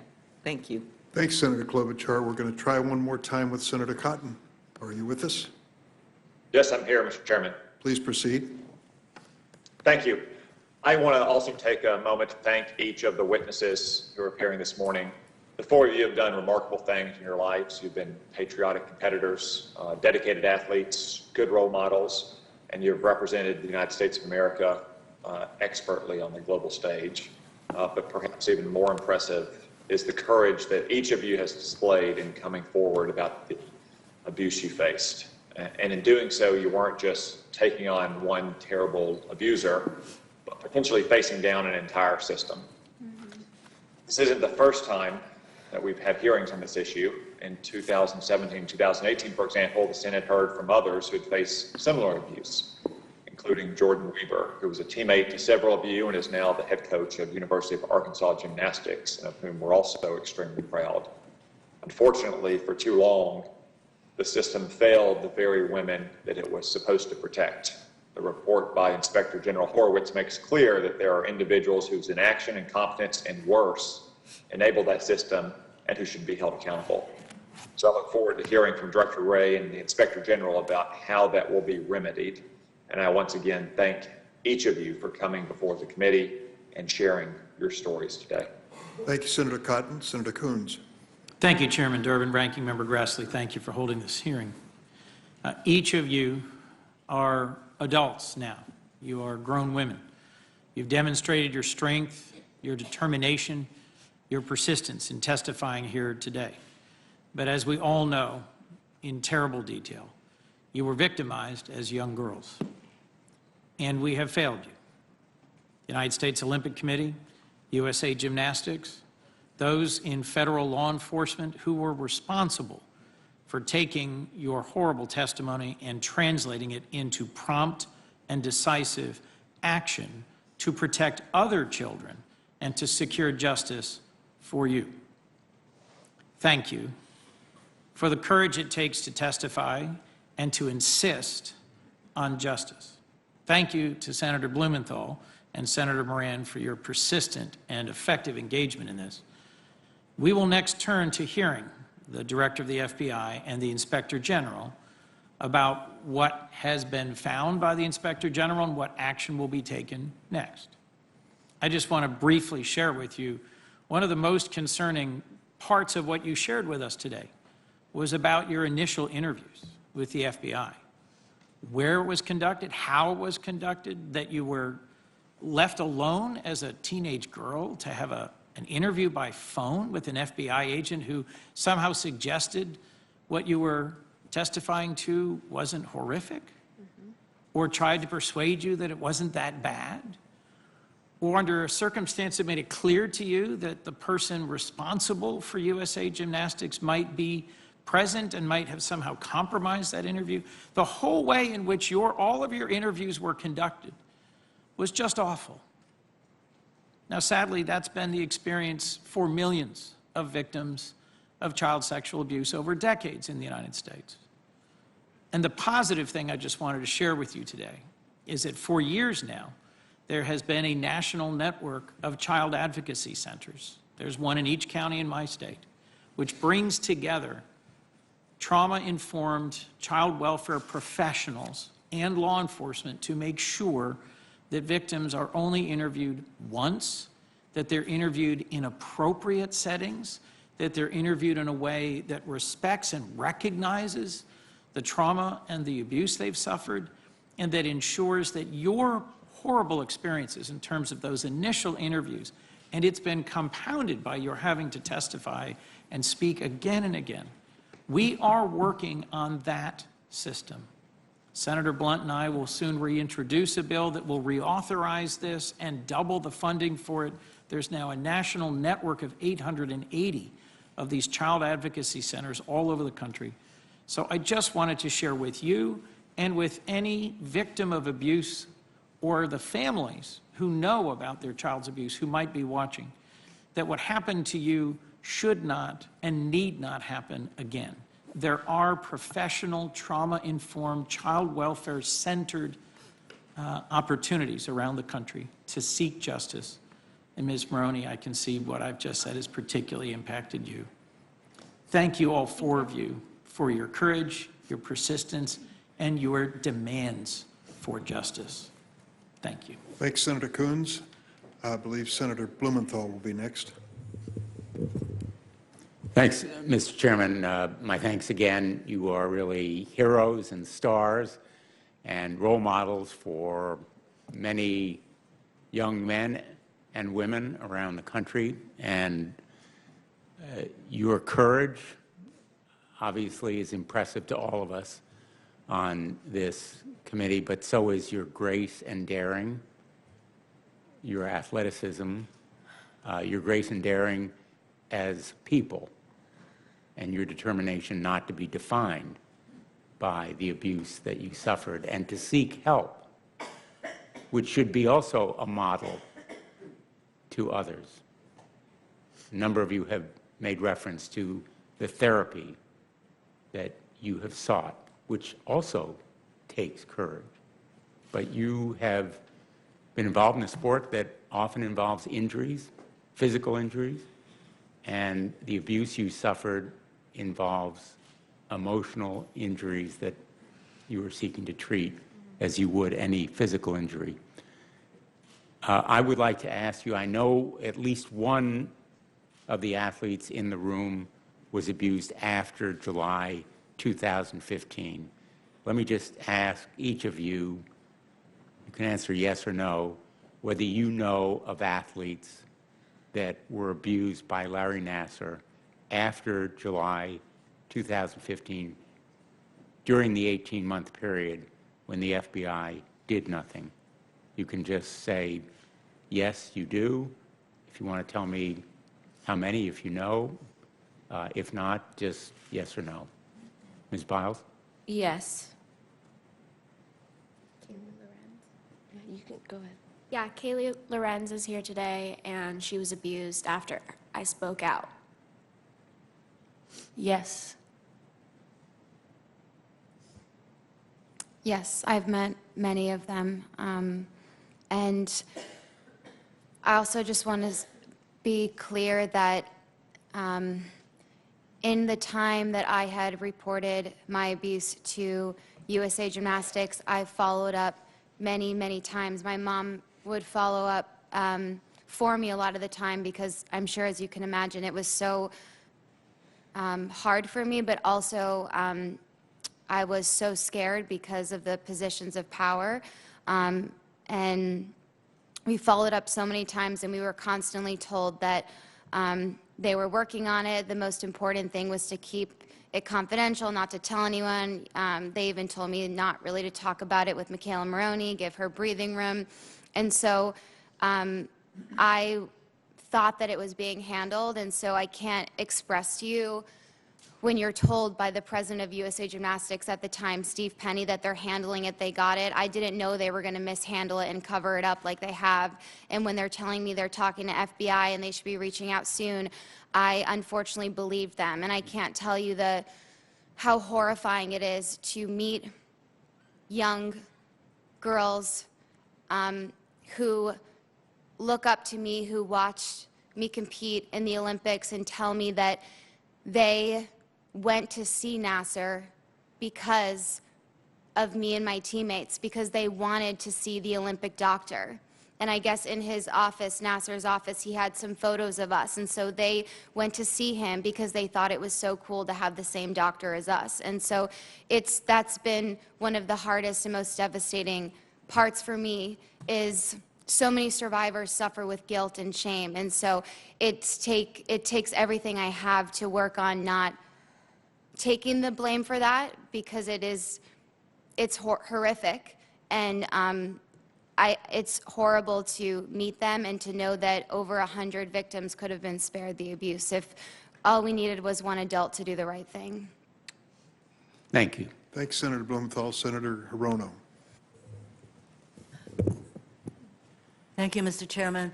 I join all of my colleagues in thanking each of you for coming forward. And we know that there are young kids who look up to you as the fantastic athletes and gymnasts that you are. But as they get older, I hope that they realize the courage that so many of us use that word, courage, you coming forward to tell us your stories and the experiences of horrific abuse that you suffered. I think all people who have suffered abuse, it is really hard for them to even talk to anybody to talk to anybody about it. And it was hard enough for you to report your abuse, to be very specific about what happened to you, but then to be shunted aside, to get the feeling that that the people that you relied on to do their jobs, that they thought it was not a big deal. I think that compounds the horrific abuse that you experienced. So you're right to demand better from the FBI, the USA Gymnastics, and others, including us, in this hearing today, and to show people that reports of abuse should be taken seriously, and those who come forward, as you did, should be believed, period. So your courage in shining a light on a culture of complicity, exploitation, and abuse of power inspire others to come forward. And so I acknowledge how much courage it took for you to report in the first place, to have to undergo that horrifying experiences, once again, to tell perfect strangers what happened to you and to not be taken seriously. And that is what we need to change. And you have to undergo therapy, but you know what? The main thing is that we should prevent these kinds of abuses from happening in the first place, and that is where, and of course, if it happens, we need to hold the people who abuse accountable. Thank you so much for coming forward.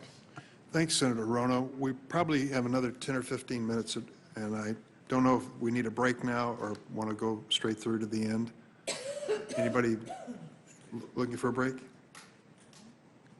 We're good. You're good? Mm-hmm. Great. Senator Booker? Thank you, Mr. Chairman. I want to thank you as well for being here today. It took tremendous courage. I'm not sure how many people fully realize the burden on survivors in America to come forward and recall what happened to them. It is, in a sense, not just recalling the trauma and the violence and the pain, but it is, as you all well know, being forced to relive it. And for that, I'm deeply grateful that you would sit here in a room of strangers in front of powerful people and, again, relive that trauma. And I also know you didn't come here for our kind words or our proudness or our empathy. You came here for justice. You came here for action. You've heard words literally for years, and you're still fighting. You're fighting against a systemic problem in our country that isn't just in sports. We've seen it from church institutions to the Boy Scouts. When you talk about pedophilia all the way to sexual assault, we see it in diners, workplaces, factory floors. And you all as athletes are doing something in a tradition that is, to me, what has helped to call the conscience of our country forward and expand our moral imagination to stop injustices of other sorts, from people who endured outrageous realities like Billie Jean King, who used their platforms not to try to get individual attention, but to try to change this nation and make it more just. And so I'm grateful that we are at a point where we have such bipartisan determination in this town. It's not often enough, but here we have bipartisan determination of some of my most respected colleagues to deliver what you really came for, which is action. I say that to tell you also that we all know that the road to change, real change, systemic change, not just in sport, but in our culture that seems to tolerate such a high level of this sort of violence, that is going to take time. And there's one saying that always rings in my head, that the only thing necessary for injustice to continue is for good people to do nothing. And you all have seen that firsthand. And so I've heard you before be asked the question by media to even in this institution today, you asked the question, do you have any words for other survivors? I would like to simply ask the question of you to answer to put the point and the light where it belongs. It shouldn't take something directly happening to us to trigger our empathy and our action. And maybe I would like to know if you have any words for Americans who, amidst a country where this violence happens every single day, is there something you'd like to say to us who all have to understand that we are playing a part in a culture that allows this to happen?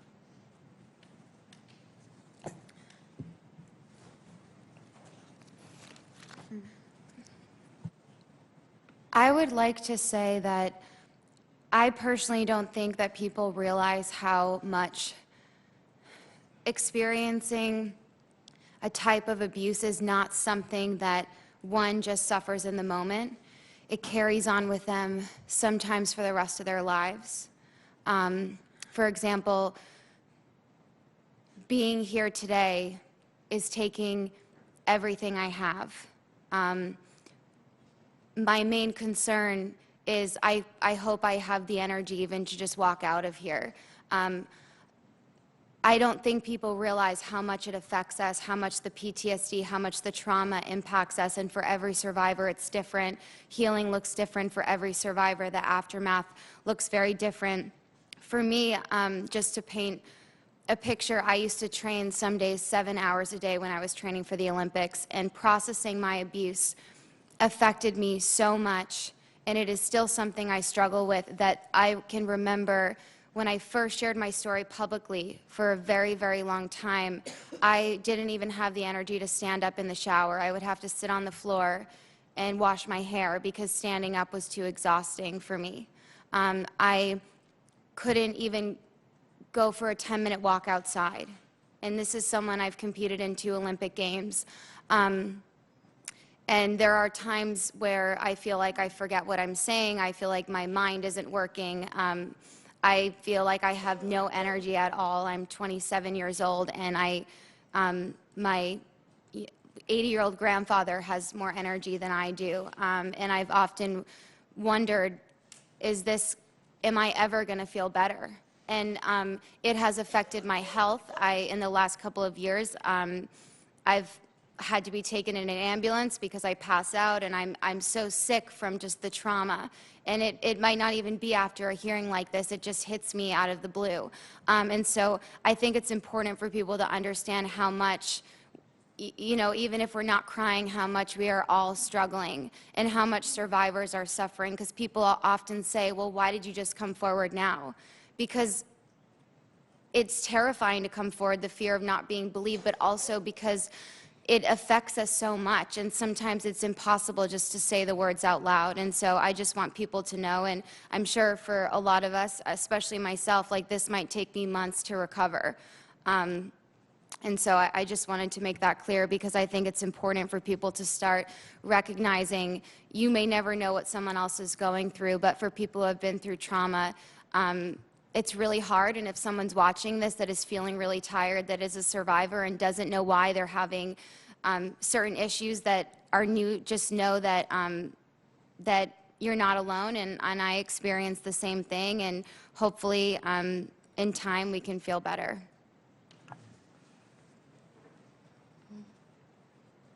Thank you, Senator Booker. We believe Senator Blackburn is available by WebEx. Senator? Thank you, Mr. Chairman. And because of limited bandwidth, I will just do this by voice, but I want to say a thank you to each of the women for being there today and the power of their stories and their words. 3 quick questions. And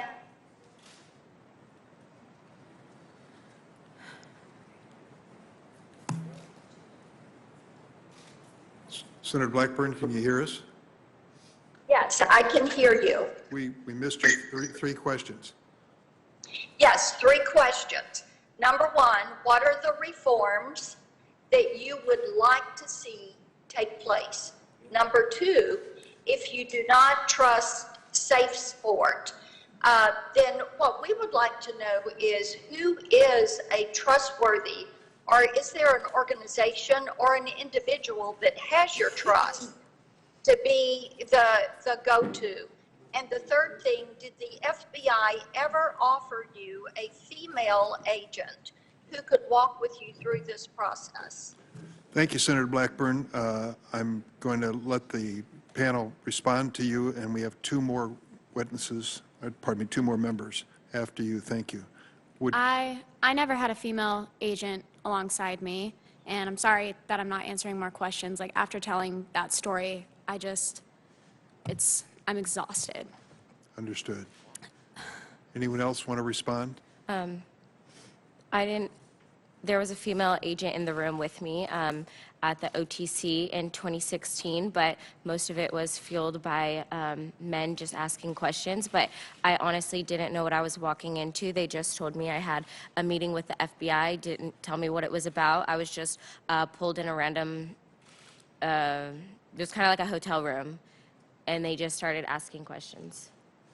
I was never prompted.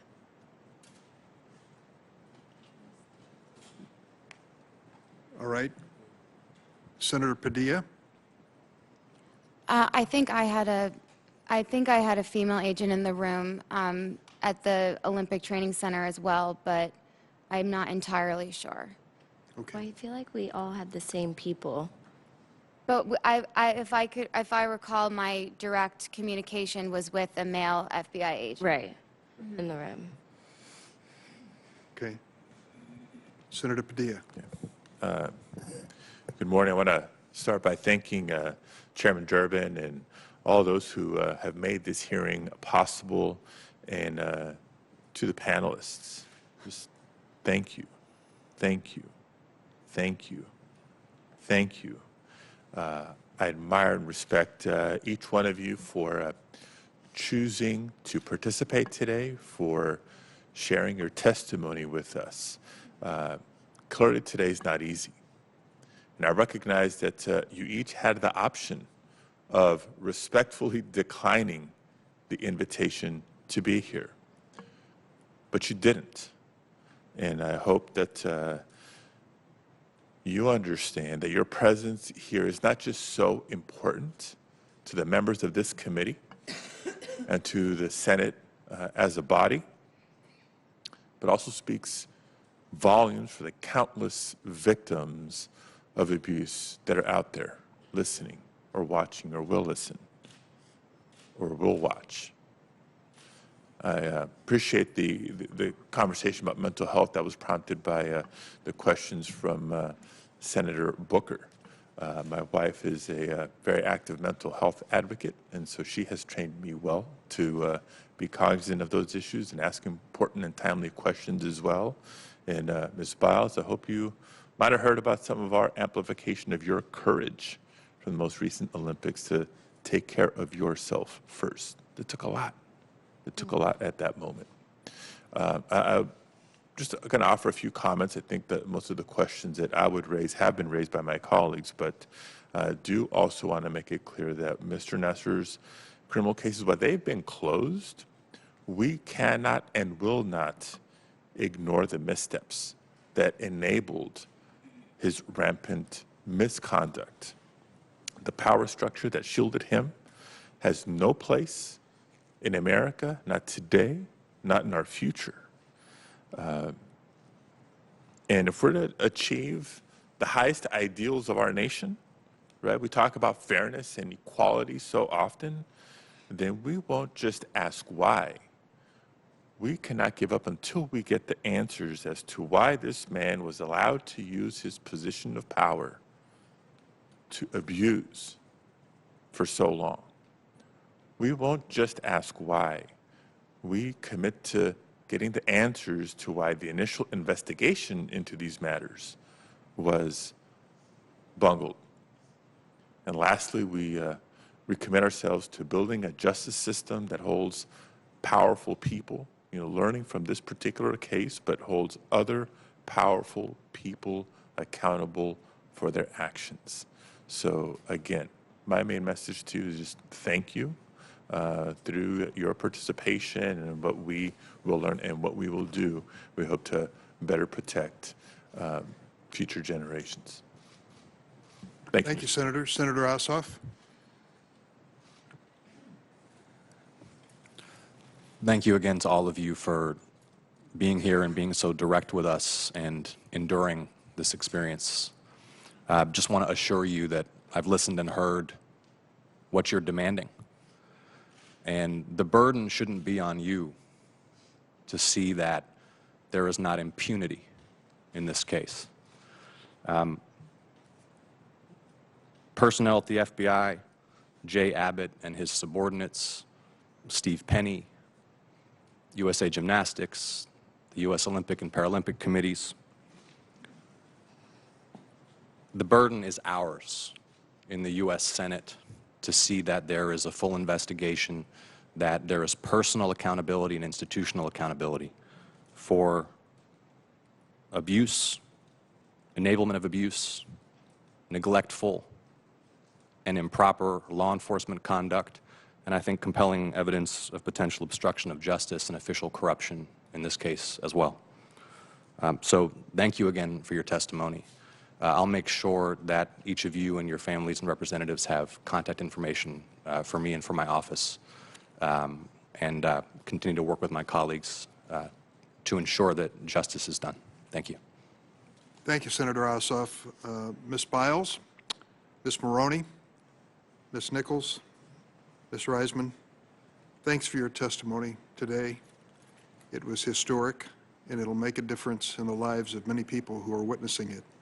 You don't have to wait for the judges to put numbers up on the board. You all were gold medalists today in the cause of justice. So thank you for joining us. You're excused. Thank you. Thank you.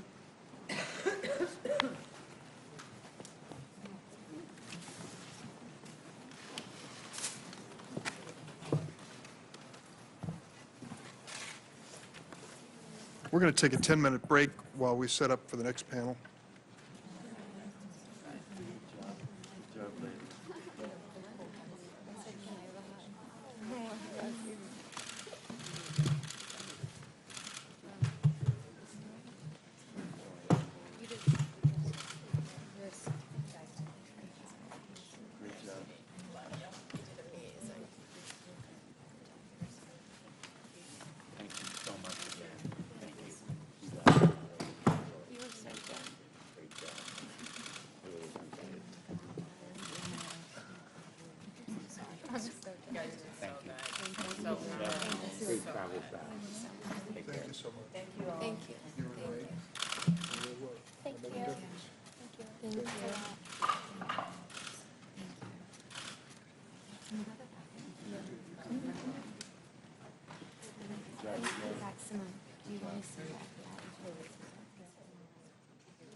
I want to thank you all. I'm the longest serving member of the Senate. I've never heard testimony like that.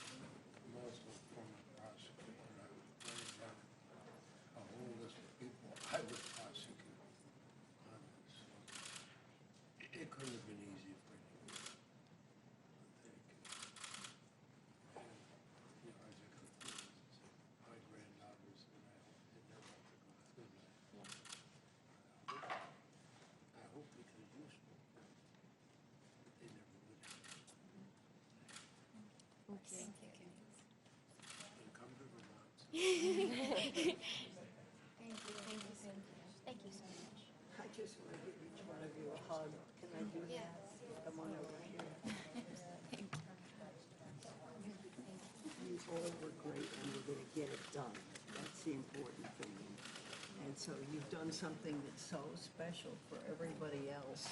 Thank you. Thank you. And I hope, you know, if we get it done, and I think we will, that you know how big a part. It's easy to run from things in life. It's hard to face them. And that's what you've done. And for that, I think, despite the hardness, there's a gift. And you give the gift to the next generation. So give me a hug. Okay? Oh, thank you. Take care. Thank you. We'll get it. first meeting? Testified in your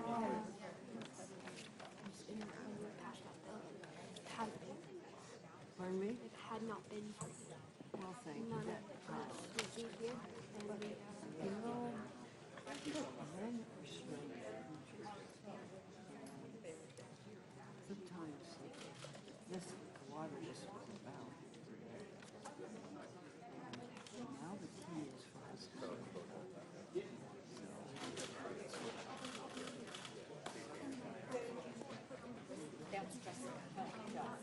literal accessory to yeah. it's very simple. So early on in this, Say it louder. thank you for being here so early before any of this went out. You Well, listened I'll to never this. forget that meeting in my office around that table. You're the reason I went to the Senate, and you're the reason I lost it. So helping out. Thank you. And now I don't trust you, and what I trust you, follow through. Giving me a whole life. Thank you. Hope to have it for you. Wasn't hurt, right? Whatever I can do. No, about that. I know. Persistent. Because, I'm not with, I don't have, I have your.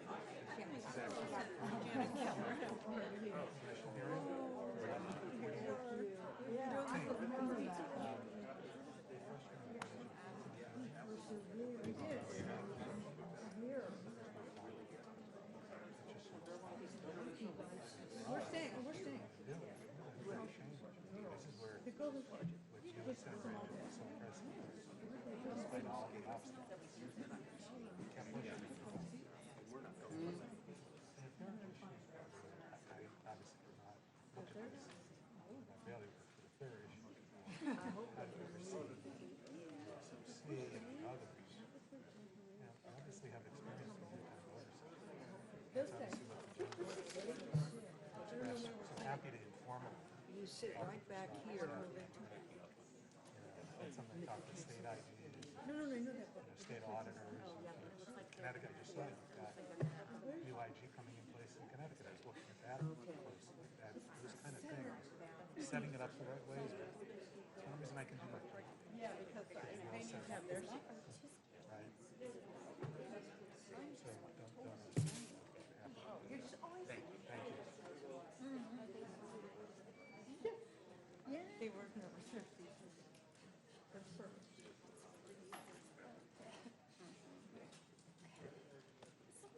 The gymnast represents the gymnast. I'm sorry? This is Senator Grassley, as you know, and he was, are they still around? He wanted to say thank you to them. Are they coming in? I guess we'll see them. Yeah. Thank you again. Thank you. I appreciate it. Thank you. Appreciate it. Everything. Very important. And we've got to make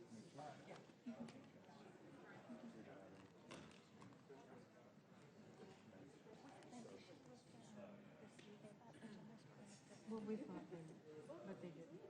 They just put them over here. Okay. It's not Christopher Wray, it's Christian as well. I just want to make sure he's. Well, that's what He's not, but you know. No, we're right here. They just put him here. Okay. So right behind him. Okay. That was great. Yes, thank you for everything. Very powerful. I went over and introduced him. Oh, good. I'm glad. that Well, you he did. didn't care.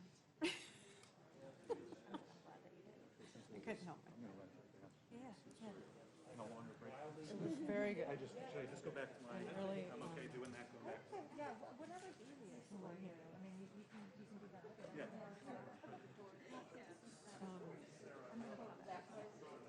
Yeah, I mean, now is a show.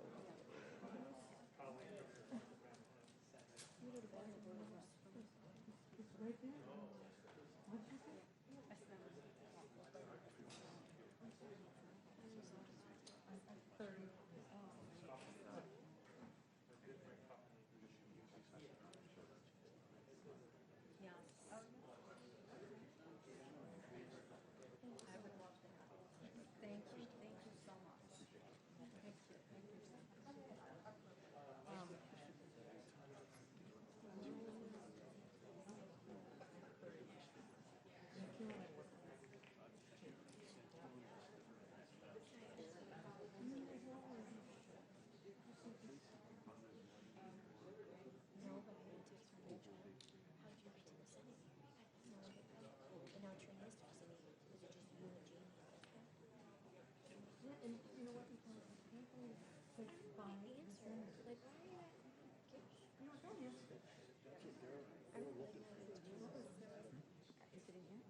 Could I ask members to start to return to their positions so we can go to the next panel?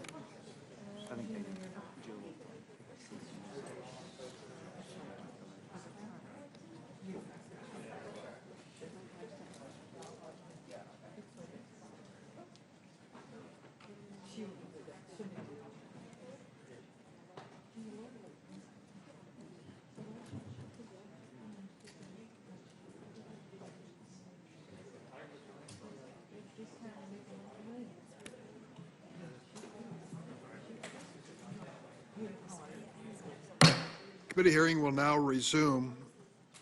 We will now hear from our second panel, FBI Director Christopher Wray and Department of Justice Inspector General Michael Horowitz.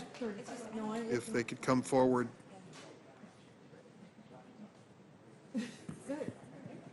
No microphone?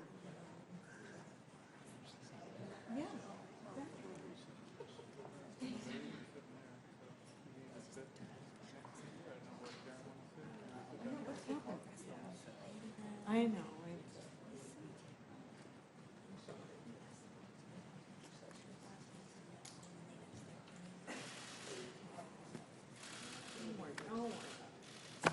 I'm operating on 35. There's a live microphone out there, and some way it's going to be broadcast, not prepared.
Could the witnesses please stand to be sworn in?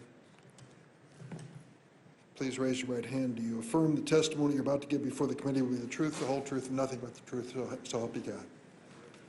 Let the record show that the witness has answered in the affirmative.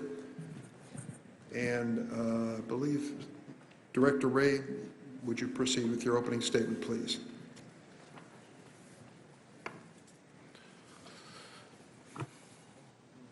Good morning, Mr. Chairman, Ranking Member Grassley, members of the committee. On behalf of the entire FBI, I want to begin by saying to the brave women who testified here this morning, Ms. Biles, Ms. Maroney, Ms. Nichols, and Ms. Raisman, and I gather there were some others here today who were among the many who Nassar hurt. I'm deeply and profoundly sorry to each and every one of you. I'm sorry for what you and your families have been through. I'm sorry that so many different people let you down over and over again. And I'm especially sorry that there were people at the FBI who had their own chance to stop this monster back in 2015 and failed. And that is inexcusable. It never should have happened, and we're doing everything in our power to make sure it never happens again. Now, before I became FBI director, I was generally familiar with the Nassar story shortly after his arrest in 2016, and I remember even then being appalled that there were so many people who had failed to do their jobs and keep these young women safe from that predator. But after I became FBI director, and when I learned that there were people at the FBI who had also failed these women, I was heartsick and furious. I immediately ordered a special review by our inspection division to try to get to the bottom of it. That review led in part to the Inspector General's own review, and I'm grateful to Inspector General Horowitz for his team's extensive and independent work. I want to be crystal clear. The actions and inaction of the FBI employees detailed in this report are totally unacceptable. These individuals betrayed the core duty that they have of protecting people. They failed to protect young women and girls from abuse. And the work we do certainly is often complicated and uncertain, and we're never going to be perfect, but the kinds of fundamental errors that were made in this case in 2015 and 16 should never have happened, period. And as long as I'm FBI director, I'm committed to doing everything in my power to make sure they never happen again. The FBI cannot carry out its vital mission of protecting the American people without trust. And in this case, FBI agents, certain FBI agents, broke that trust repeatedly and inexcusably. And to pretend otherwise would be yet one more insult to the survivors. Failures like the ones that happen in this case threaten the very confidence we rely on every day to keep people safe. So I want to make sure the public knows that the reprehensible conduct reflected in this report is not representative of the work that I see from our 37,000 folks every day. The actions, instead, of the agents described in this report are a discredit to all those men and women who do the job the right way with uncompromising integrity, the way the American people rightly expect and deserve. Throughout my career as a prosecutor and now at the Bureau, I have found that the agents and officers who investigate crimes against children and sex crimes are among the most compassionate and fiercely dedicated out there. And I suspect a number of you on the committee have had the same experience on your end. And I am grateful to the women who came forward today so that I can say to everyone that there is no more important work in law enforcement than helping victims of abuse. It's work that's got to get done right every single time. It is essential that we do everything we can to ensure that victims continue to come forward with confidence that their reports are going to be thoroughly and aggressively investigated. A big part of that is accountability and holding our folks to the highest standard our work requires.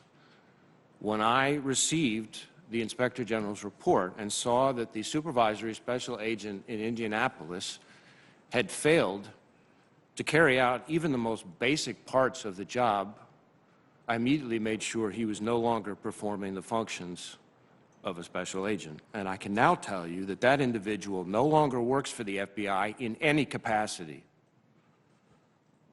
As for the former Indianapolis special agent in charge, the descriptions of his behavior also reflect violations of the FBI's long-standing code of conduct and the ethical obligations for all FBI employees, especially senior officials. Now, that individual has been gone for the Bureau for about 3.5 years, having retired in January of 2018 before any review launched. And I will say it is extremely frustrating that we are left with little disciplinary recourse when people retire before their cases can be adjudicated. But let me be clear, people who engage in that kind of gross misconduct have no place in the FBI. I can also assure you that the FBI's response is not limited to dealing with those who failed so profoundly back in 2015. To make sure that something like this never happens again, we've already begun fully implementing all of the Inspector General's recommendations. That includes strengthening our policies and procedures, strengthening our training to firmly underscore the critical importance of thoroughly and expeditiously responding to all allegations of sexual assault or abuse. Because, as I said a moment ago, the American people are counting on us to get this done right every time. And finally, I'd like to make a promise to the women who appeared here today and to all survivors of abuse. I am not interested in simply addressing this wrong and moving on. It's my commitment to you that I and my entire senior leadership team are going to make damn sure everybody at the FBI remembers what happened here in heartbreaking detail. We need to remember the pain that occurred when our folks failed to do their jobs. We need to study it. We need to learn from it. That is the best way I know to make sure that this devastating tragedy is never repeated. So thank you, Mr. Chairman, Ranking Member Grassley, and members of the committee for the opportunity to testify today. I look forward to your questions. Thank you. Inspector General Horwitz.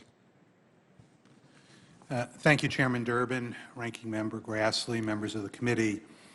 I also want to begin my testimony by recognizing the many courageous gymnasts who came forward to report Larry Nassar's abuses, and by thanking Ms. Biles, Ms. Maroney, Ms. Nichols, and Ms. Raisman for their compelling testimony today. These gymnasts have showed remarkable bravery in detailing the sexual assaults they endured at the very same time they were competing at the highest levels for our country. They did so with the belief that their actions would save other young women and girls from the serial abuse they endured. Sadly, as detailed in our report, the response of the FBI agents who received that information betrayed their law enforcement responsibilities and their duties to these victims.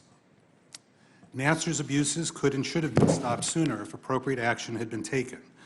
Not only did that not occur, but after the agents' failures came to light, records were created that inaccurately described their handling of the matter and falsely summarized the testimony, as you heard of Ms. Maroney. Further, when called to account for their actions, 2 of the agents lied to our OIG investigators. The OIG was able to investigate and identify these failures only because of the courage of the athletes who spoke to our investigators. What they did was extraordinarily difficult, and I want to thank them for their cooperation and strength in coming forward and speaking to us. Because of their actions, critical reforms are being undertaken to ensure that events such as these do not occur again. Let me briefly just summarize the results of our investigation. In July 2015, USA Gymnastics reported the sexual assault allegations against Nassar to the FBI's Indianapolis field office. USA Gymnastics officials described graphic information that had been provided by Ms. Maroney, Ms. Nichols, and Ms. Raisman, and informed the FBI that all 3 athletes were available to be interviewed. However, it wasn't until 6 weeks later, on September 2nd, that the Indianapolis office interviewed Ms. Maroney by telephone, as you heard, and neither Ms. Nichols nor Ms. Raisman were ever interviewed by that office. Moreover, the Indianapolis office did not formally document its interview of Ms. Maroney at the time or its July meeting with USA Gymnastics. The office also didn't formally open an investigation or an assessment of the matter. Immediately following that September 2nd interview, the Indianapolis office and local federal prosecutors concluded there was no venue in Indianapolis for the federal investigation. Both offices also had serious questions as to whether there was federal criminal jurisdiction as opposed to state or local jurisdiction. Yet, the Indianapolis field office didn't advise state or local authorities about the allegations and didn't take any actions to mitigate the risks to gymnasts that Nassar was continuing to treat. Further, that office failed to transfer the case to the FBI office that actually might have had venue, despite informing USA Gymnastics that it had actually done so. After 8 months of FBI inactivity, in May 2016, USA Gymnastics officials contacted the FBI's Los Angeles field office to report the same allegations that it had provided to the Indianapolis office. Following this meeting, the LA office opened a federal investigation and undertook numerous investigative steps. But, critically, it didn't contact state or local authorities, and it didn't take action to mitigate the ongoing threat presented by Nassar. It wasn't until August 2016 when Michigan State University Police, that police department, received a separate sexual assault complaint from another gymnast. And in September 2016, the next month, the MSU Police Department executed a court-authorized search of Nassar's residence. Among other things, they seized devices containing over 30,000 images of child pornography. According to civil court documents, approximately 70 or more young athletes were allegedly sexually abused by Nassar under the guise of medical treatment between July 2015, when the FBI first received these allegations, until September 2016. We further found that when the FBI's handling of the Nassar matter came under scrutiny in 2017 and 2018, Indianapolis officials provided inaccurate information to make it appear that they had actually been diligent in their follow-up efforts, and did so in part by blaming others. In addition, it resulted in the Indianapolis Supervisory Special Agent drafting a summary of his telephonic interview of Ms. Maroney from 2015. That summary included statements, as you heard from Ms. Maroney, that didn't accurately reflect what she had told them and could have actually jeopardized the criminal investigations by including false information that could have bolstered Nassar's defense. Further, we concluded that agent made false testimony statements to the OIG in 2 interviews that we conducted. We also learned during our investigation that in the fall of 2015, the FBI Indianapolis Special Agent in Charge, Jay Abbott, met with USA Gymnastics President Steve Penny at a bar and discussed the potential job opportunity with the U.S. Olympic Committee. Thereafter, Abbott engaged with Penny about both his interest in the U.S. Olympic Committee job and the Nassar investigation, while at the same time participating in Nassar investigation discussions at the FBI. Abbott applied for the U.S. Olympic Committee position in 2017, but wasn't selected. We determined that Abbott's actions violated the FBI's clear conflicts of interest policy. We also found that Abbott made false statements to the OIG and my agents in 2 interviews that we conducted. I want to conclude my testimony where I started by recognizing the courage and bravery of the extraordinary gymnasts that we heard from today and that we've heard from and that came before law enforcement in other settings. Their persistence and strength are an example to all of us who work in the area of accountability and who want to promote accountability.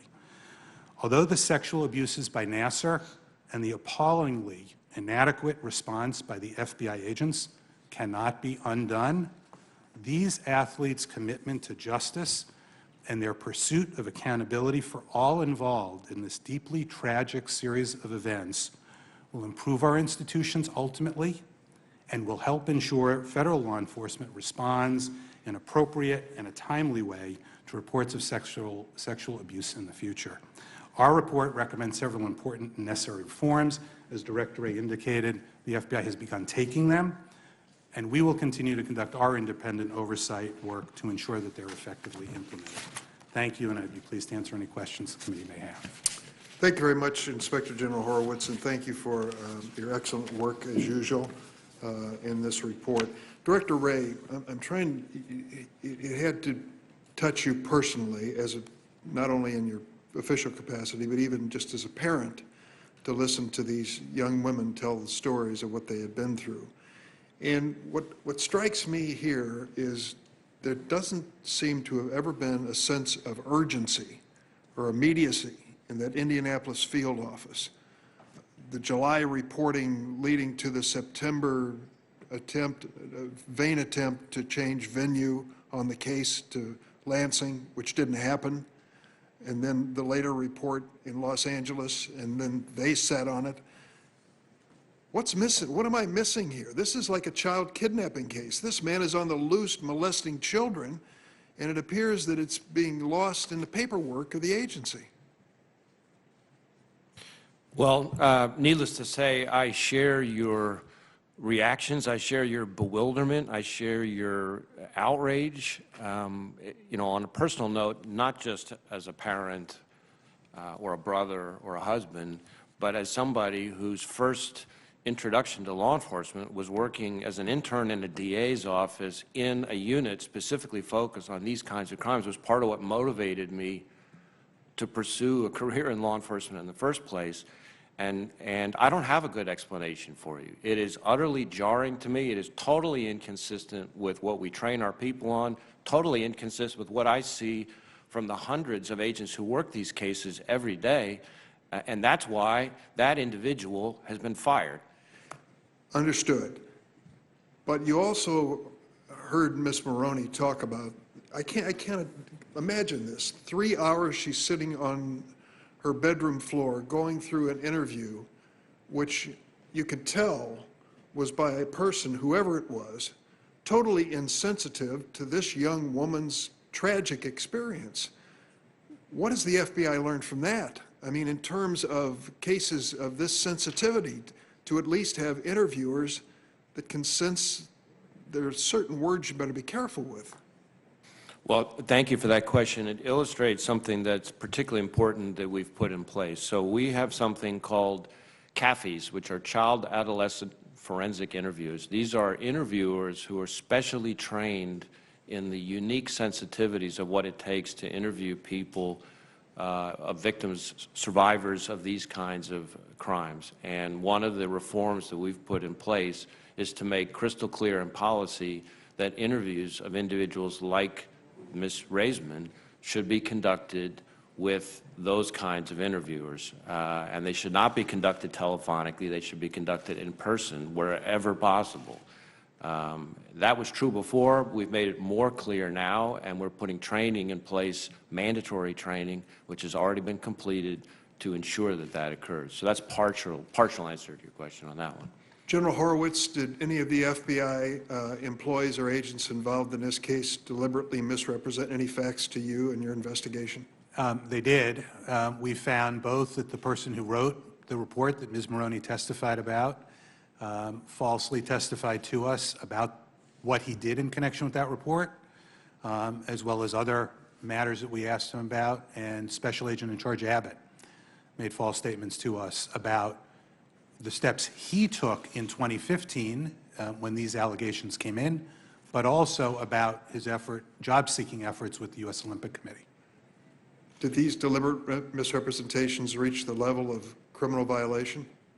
Well, we found that they violated criminal law sufficiently that what we do at that point is make the referral to prosecutors to assess them, because that's who needs to make the decision whether or not there will be charges brought. Director Wray, what happened next? Well, as Inspector General Horowitz said, those were referred to the prosecutors over at the Justice Department, and they're the ones that made the decision. As I understand it from Inspector General Horowitz's report, the prosecutors at the Justice Department on 2 separate occasions, both in 2020 and then again in 2021, declined to prosecute, but I really would defer to the Justice Department for those Are you decisions. personally aware or professionally aware of any facts or circumstances that would lead to that decision? I am not. Well, it is outrageous, and I am sorry, because I have a great faith in this Attorney General and his Department of Justice, but when we asked them to bring someone in to explain this today, they refused and said they wouldn't attend. And I understand that it's procedure in the department not to go into the basis for deciding not to pursue prosecution, but this is on its face obvious that these agents not only were derelict in their duty when it came to these young women, but also did their best to cover up what had happened, and that is inexcusable. From where I am standing. So let me ask you this finally, Director Wray. I'm going to accept your profession of real caring, and I believe it is real caring about what happened in this circumstance today. What can you tell me, if it happened tomorrow, would be different? So there's a whole bunch of things we've done differently. First, we've accepted every single one of Inspector General Horowitz's recommendation and then some. We've already begun implementing all of those. We are strengthening policies, we're strengthening procedures, we're strengthening training, we're strengthening our systems, all building in double checks, triple checks, safeguards, oversight, different ways of making sure that we cannot have, as occurred here in certain instances, a single point of failure. That's one of the lessons here. That's just totally unacceptable. And so part of what's built in is a bunch of, as I said, double and triple, even quadruple checks to make sure that that doesn't happen, both in terms of how the initial reports are handled, the appropriate urgency there, but also in terms of communication. One of the important recommendations from Inspector General Horowitz is reporting to state and local law enforcement, as well as communications between field offices, transfers between field offices. And I can go into more detail about any of those, but those are part of it. And then the last thing I would say is that there are some things that occurred here that are just so basic and so fundamental and so foreclosed by our policies. As Inspector General Horowitz said, we have pretty clear policies on a lot of these things. And so I have tried to make clear in very stern language to not just the field offices involved here, but to the executive management of every single field office and the entire leadership team of the FBI, that on no planet is what happened in this case acceptable. One last quick question. It seems that a lot of the decisions were being pinned on whether or not there was an alleged violation of the sex tourism statute. Why is that such an exclusive remedy that if you're not on all fours with that, in fact, the FBI agent felt that they were constrained to do anything?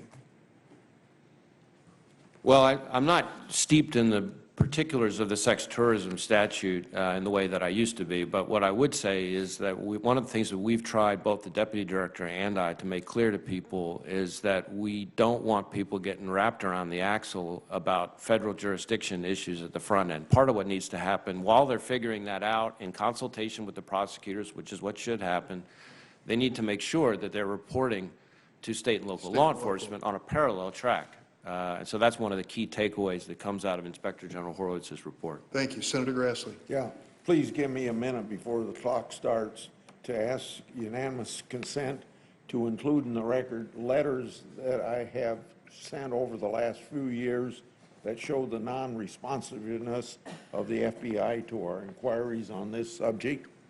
Without objection. And then a second one would be a little bit unrelated to this, but it deals with the unresponsiveness of Director Wray in regard to, so I hope the committee will listen to this as well. I've asked Director Wray several times to meet with me relating to a very troubling briefing that I received August 2020 from the FBI, and which was later weaponized against my and Senator Johnson's oversight. Director Wray and his staff have ignored my request to meet, mimicking the pattern here at the Nassar case non-responsiveness. So without objection, I'd like to introduce into the record of the hearing today an email thread illustrating the FBI's non-responsiveness to my request. This email shows the great length that I went to getting a meeting with Director Wray. Okay.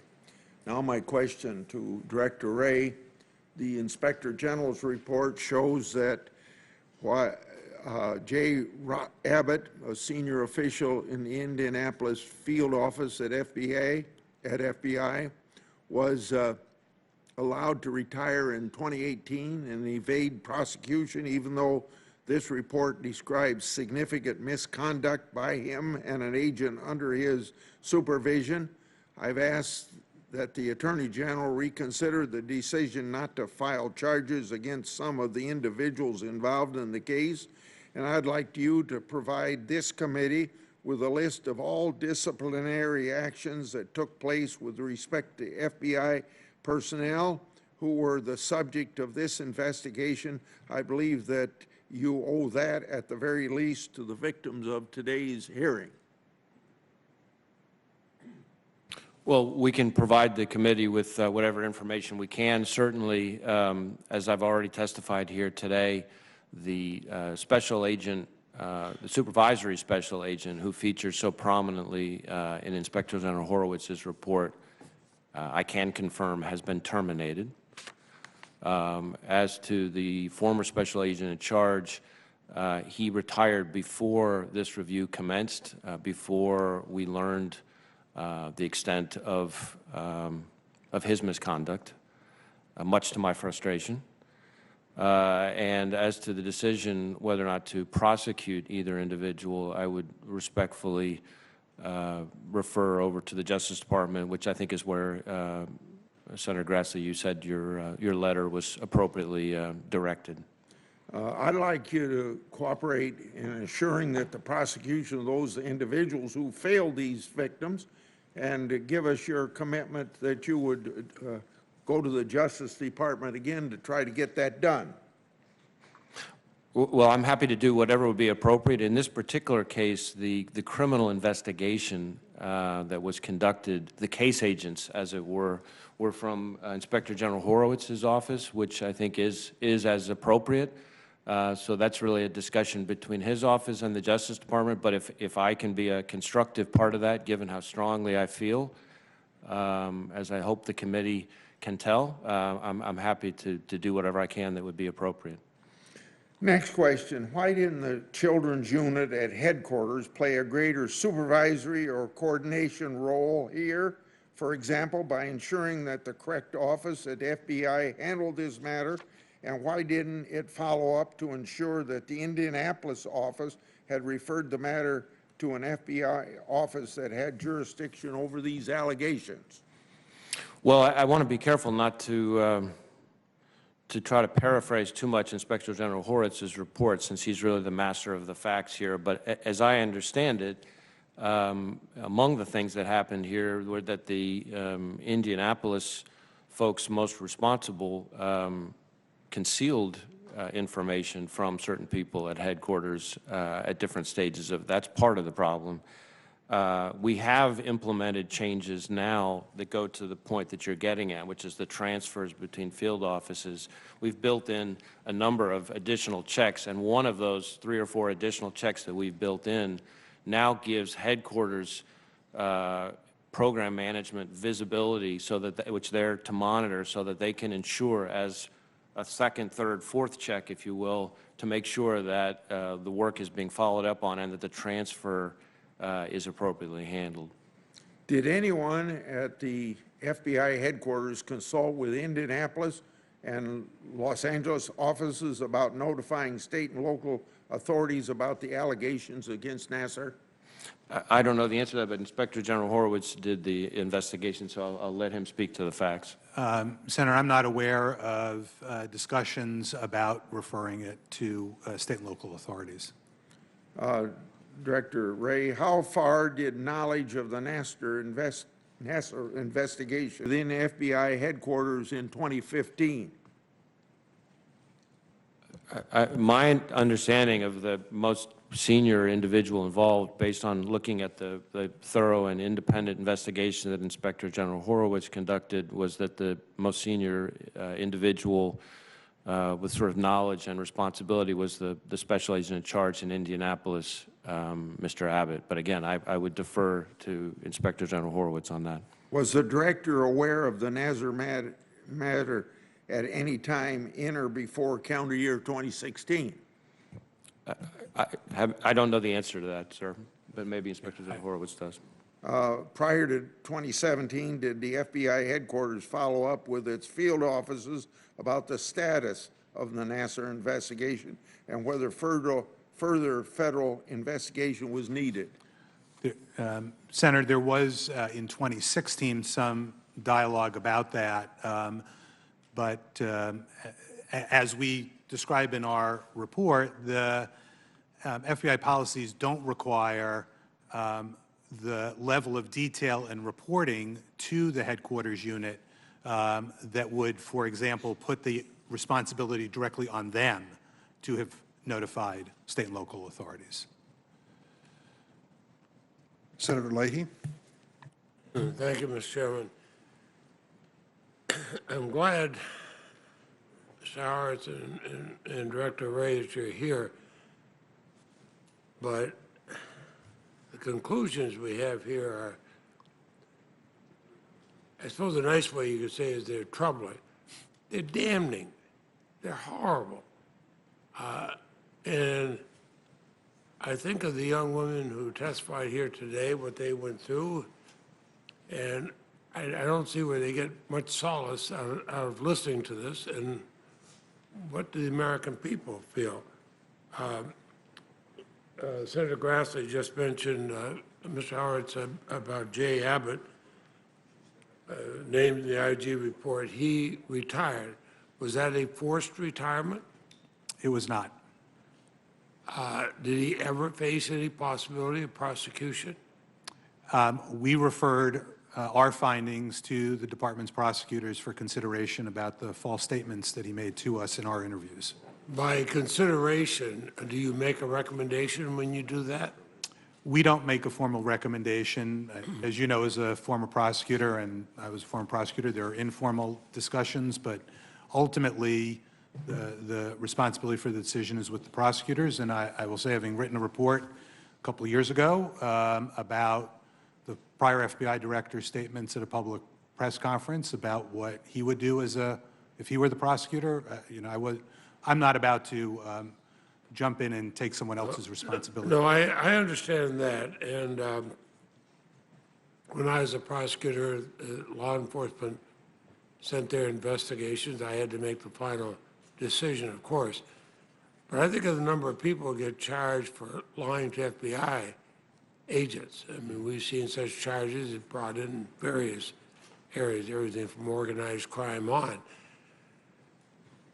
It is troubling to me to see that an FBI agent who lied, broke the law, knew he was breaking the law, and nothing happens.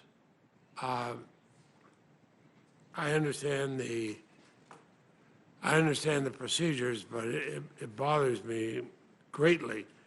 The failures by the FBI field office in Indianapolis delayed the starting investigation of Larry Nassar's widespread sexual assaults of over 100 victims. And everybody, I don't care where they are on the political spectrum or anything else, had to be torn apart listening to the testimony of these victims this morning. I know I was. And we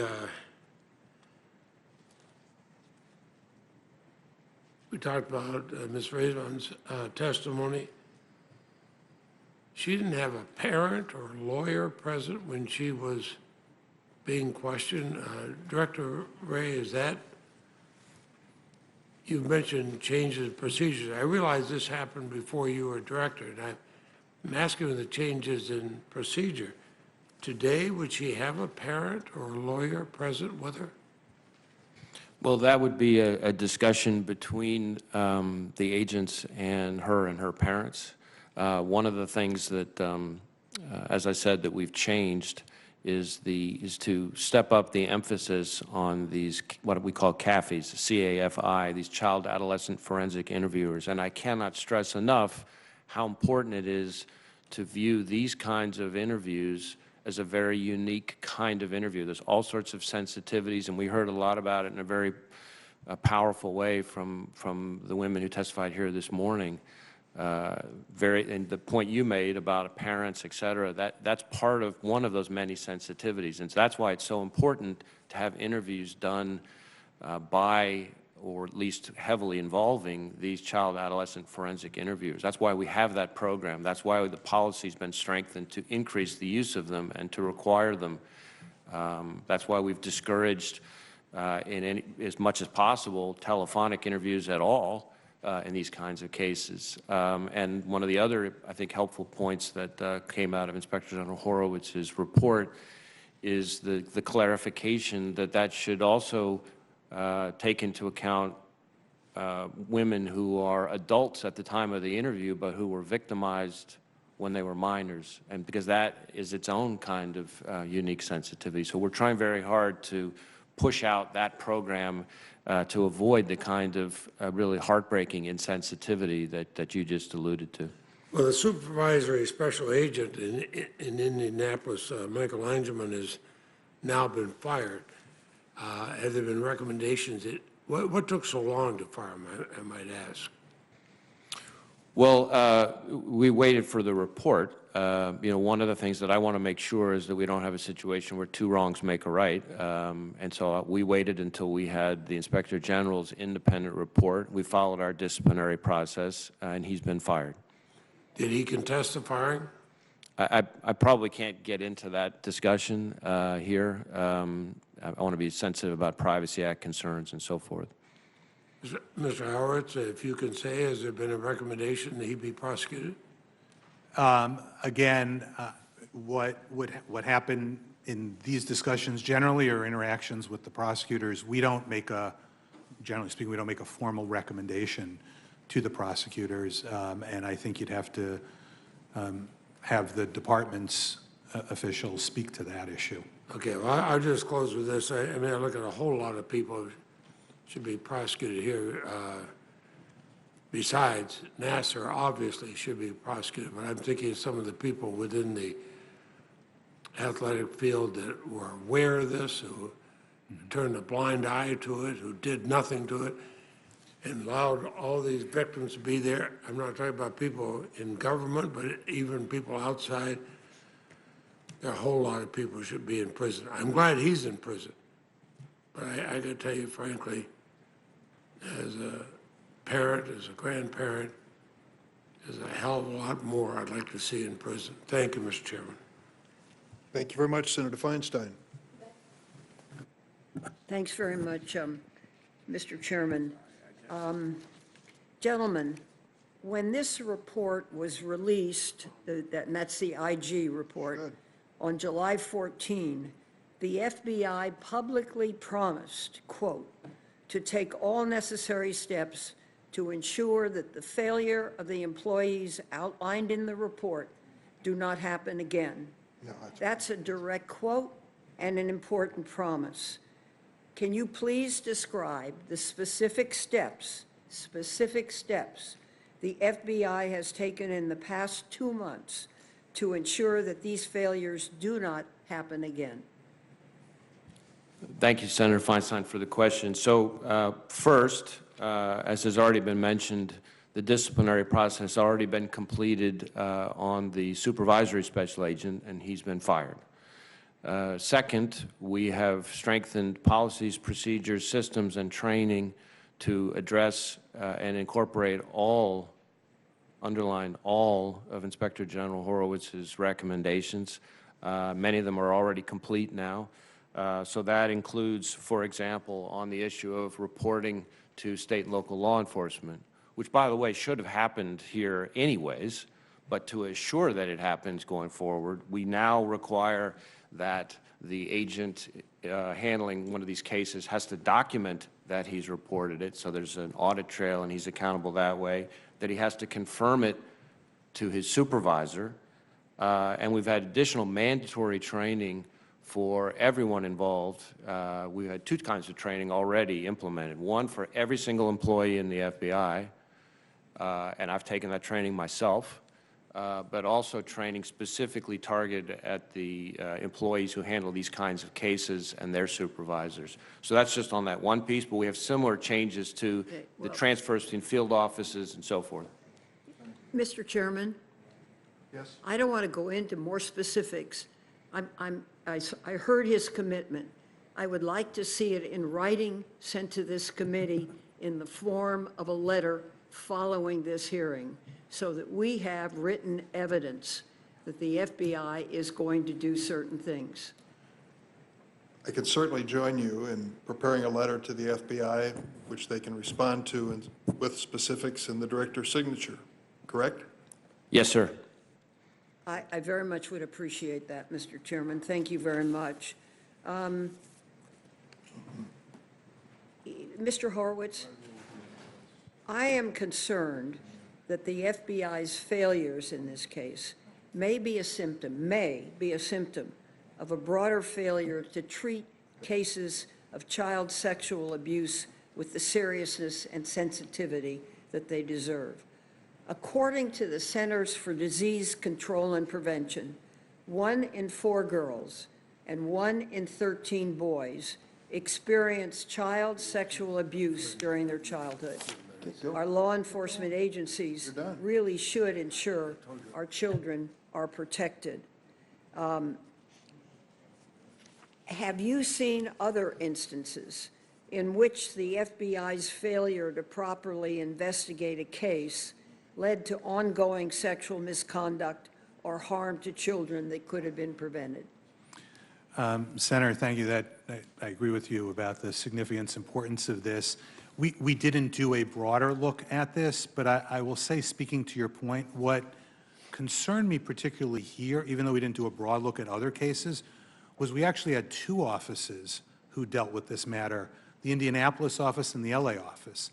The Indianapolis office had all of the basic fundamental failures that you've heard about and we've talked about, and didn't tell state and local law enforcement. The LA field office actually did open a case, an investigation, actually did interview witnesses, did do follow-up with some of the gymnasts, and yet they also failed to report to state and local authorities. So you had an office that actually took this seriously, but didn't do what was also, I think, fair to say, a fundamental step, particularly since they also had concerns about whether there was federal law enforcement, federal jurisdiction here, because as we all know, these are usually the province of state and local prosecutors and investigators. And again, going back to something Director Wray said, the FBI policies before this made it clear that in these kind of cases, state and local prosecutors are, investigators are force multipliers. And yet it didn't occur in either office. And that was particularly concerning. Well, let me just for a moment engage you on that. You said a number of things in your statement. It is really important. Can this be put in any form of policy which becomes operational procedure for the agency so that this committee and others know that things are going to change based on what has happened in the recent past? And the report makes clear, and what we've heard today makes clear, and Senator Blumenthal and Senator Moran's report Absolutely, make clear, but what things I'm have to talking change. about are your procedures, right. not what we say. No, right.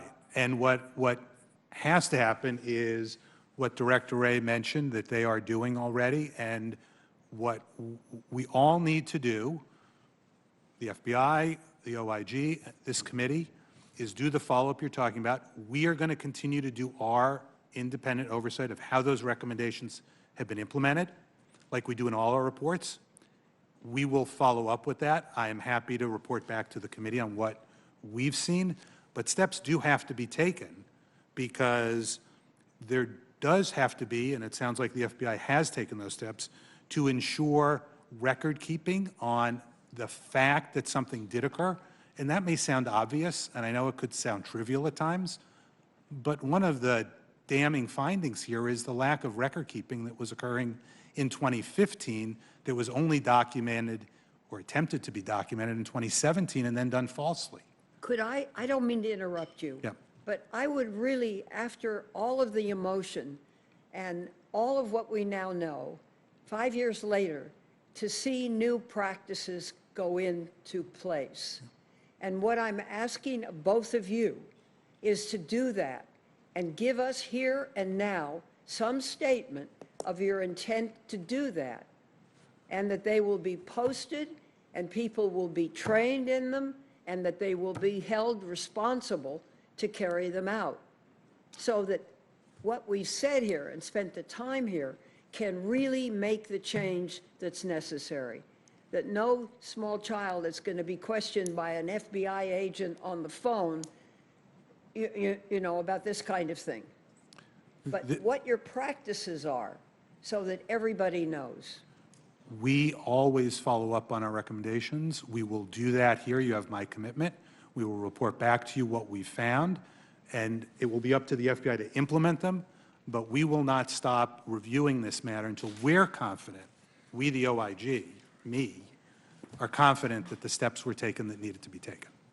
And I would just add that that's exactly what's contemplated with the incorporation of all of Inspector General Horowitz's recommendation, policy changes, additional safeguards in the process, mandatory training that addresses this. I can put all that in the letter that you and the chairman discussed. I would add that, To the chairman and to the committee, would you put that in a letter?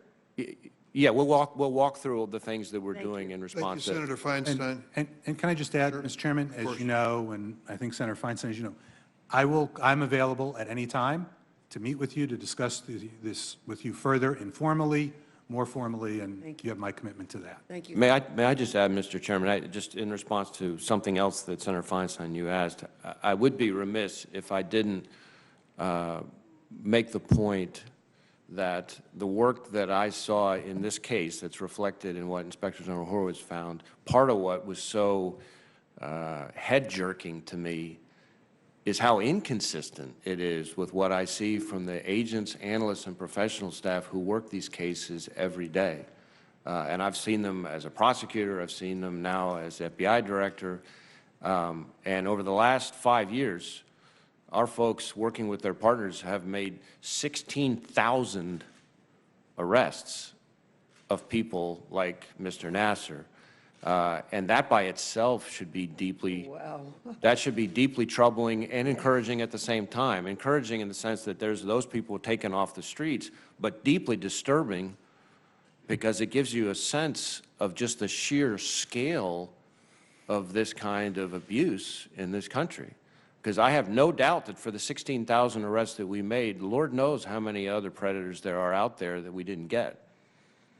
Yes, that's staggering to me. It is. I think we need to follow We have up. to. Thank you very We have much. members who Thank have you. plain schedules, and we want to make sure they have their chance. Senator Whitehouse. Thank you, Chairman Durbin.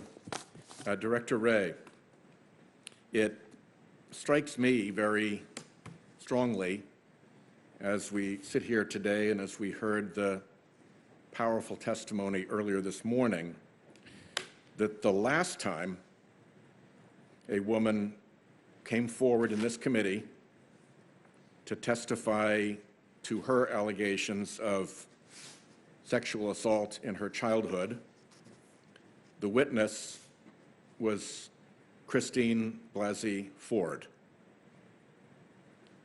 It appeared to me then, and it appears to me now, that her testimony was swept under the rug in a confirmation stampede.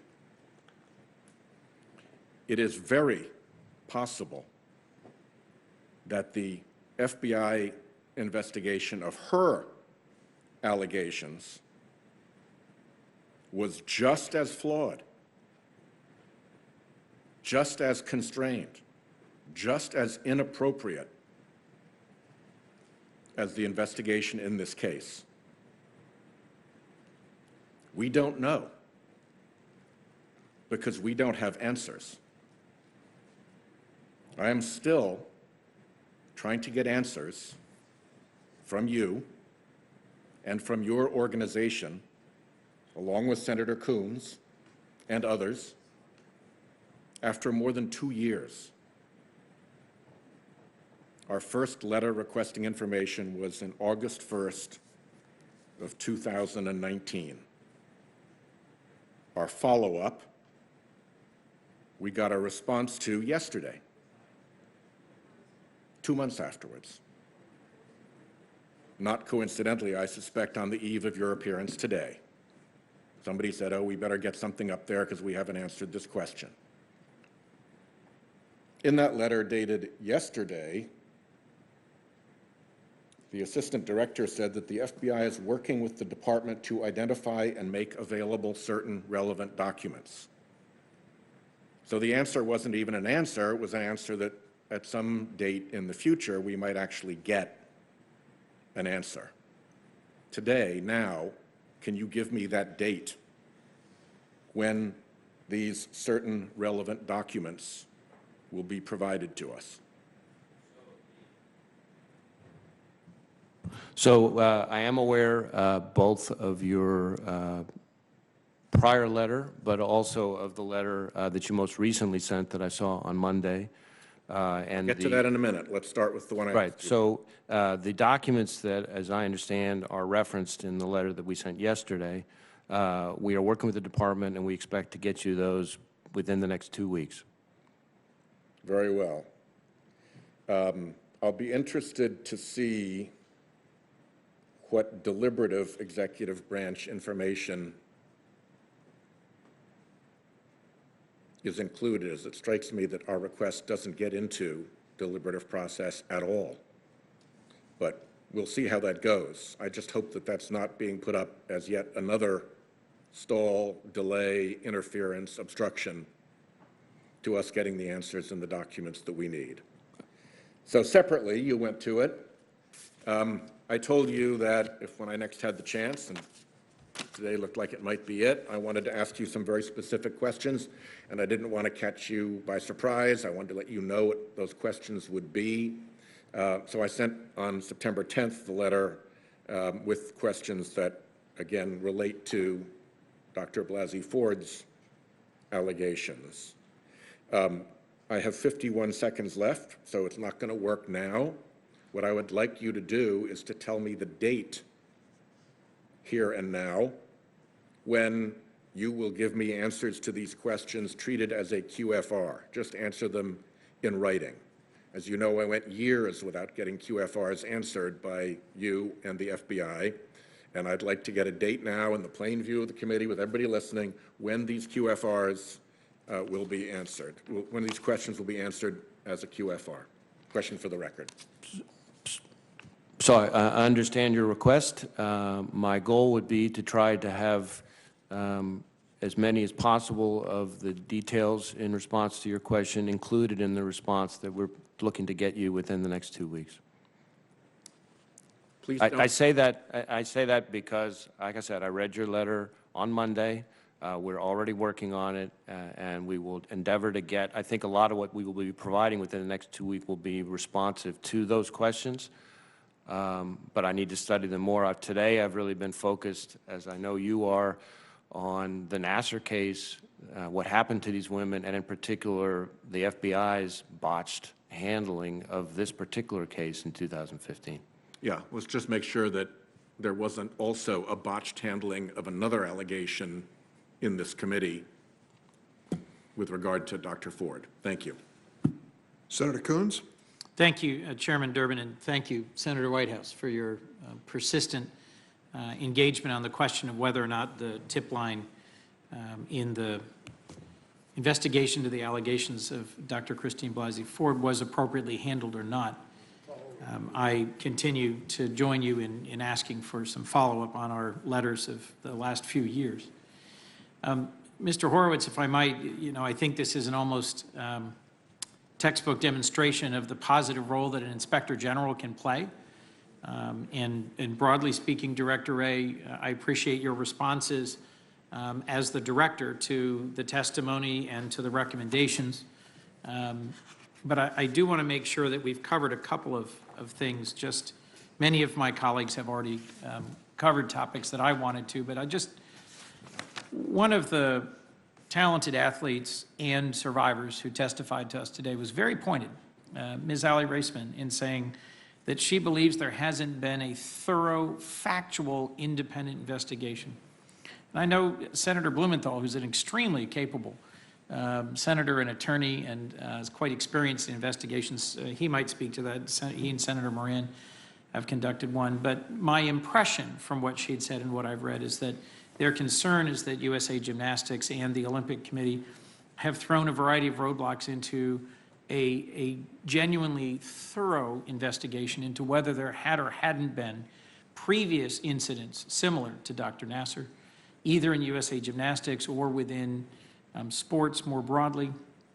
It is hard to believe that this is the only time that there's been a failing of this scale, given, Director Wray, what you just said about the 16,000 arrests. We all know that the horror of child sexual abuse is tragically far more widespread in this country and around the world than any of us would like to see. So first, Mr. Horowitz, do you think there is still a pressing need, and who would be the appropriate entity to conduct that? And what, if any, advice do you have for us on respecting her request to this committee?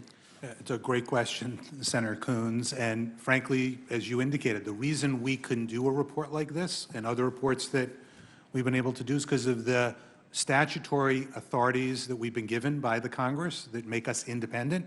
And by the way, picking up on something Ms. Raisman said, which was very perceptive, about who's funding the oversight. As you know, back in 2008, we were given an independent budget line so that our budget is not coming from the Justice Department, but is being set by an independent appropriator. I don't know, as I sit here, frankly, what the oversight mechanisms are currently on USOC and the other entities, but actually one of the things I did have a chance to talk with Senator Blumenthal about during the break was the importance of, given what I'd heard from these gymnasts, the very issue you just mentioned, which is thinking about what is the right independent oversight mechanism of those bodies, which are not just private entities, right, that are, these are organizations that have been sanctioned by Congress to oversee our U.S. athletes, and they need strong oversight as well. And I'm happy to work with you as well, Senator, and the committee in thinking about how to do that, because we are seeing the IG model replicated in many places, as you know, across the country, including many state and local entities. I also, frankly, in the opportunities I've had to visit with legislatures and national assemblies in other countries, the absence of a comparable structure is often at the core of how government entities fail to be held accountable. Exactly and do I understand correctly, it's your testimony to us today, that the FBI director and the FBI broadly has embraced and is implementing the 4 major policy recommendations you made? That's correct. Director Wray made that clear before he actually got the report, as he was telling us, you know, he was waiting for this report and could take those actions, and he has certainly indicated to us, and we've gotten some information about the steps that have been taken.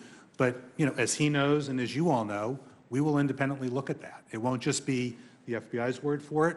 You will also have OIG oversight of it. Last question for both of you, if I might. As you've gone back and reviewed this case, was there anything specific to the culture, the training, the promotion, the supervision, anything about the culture of these 2 specific field offices, Indianapolis in particular, that you think led to this shocking and uncharacteristic failure to follow even the most basic ethical and policy and procedural guidelines by the special agent in charge in this case? I didn't, my agents, pick up anything specific to the 2 offices as a cultural issue there. I will say, again, going back to the point that I mentioned with Senator Feinstein, what concerned me looking at this as a former prosecutor is the reluctance or the failure, because I'm not sure they really thought about it, of both these offices, one that did nothing, one that did something, to actually engage with their state and local partners. Yeah. And that is a mindset that needs to be changed. You know, I know Director Wray believes that as well, but to see that in 2 offices, one of whom did actually do something, clearly followed up, was concerning. Well, I look forward to working to reauthorize the Victims of the Child Abuse Act and to work with you to ensure that federal and state and local law enforcement coordinates as effectively as possible, and that interviews of victims are conducted in a professional and appropriate and a supportive way. Thank you for your testimony today. Senator Klobuchar. Thank you, Mr. Chairman, and thank you, both of you, for your work. Director Wray, this morning we heard from Allie, Michaela, Maggie, and Simone. We saw the incredible courage on display under these bright lights in front of cameras, speaking with such clarity and determination. Before we talk about what went wrong and what's happening, and I know you've been mentioning this, I was on the Senate floor, but could you talk more about your personal reaction to what you heard this morning and what you've learned in the course of this investigation? In some ways, I run out of adjectives, and in other cases, certain colorful language that would not be appropriate for me to use in a congressional hearing room. But I was heartsick, I was furious, I was outraged, I was bewildered, because as I said to a number of your colleagues, this is not the FBI that I see every single day, including the people who work on this particular program. And the kinds of failures that are detailed in Inspector General Horowitz's report are just beyond the pale. And that's why the supervisory special agent most responsible for the case has been fired. I wish I could go back and change the past of what happened in 2015 and 16. I can't tell you how much I wish I could go back and change the past, but I can't.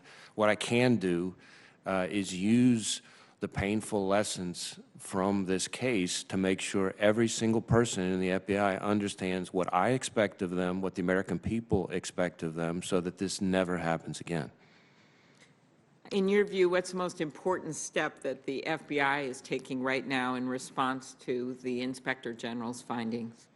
Well, I would say of course, there are a whole bunch of things, but I think there's a recurring theme through the changes that we've implemented in response to Inspector General Horowitz's recommendations. And the biggest one is to ensure that there can't be a single point of failure.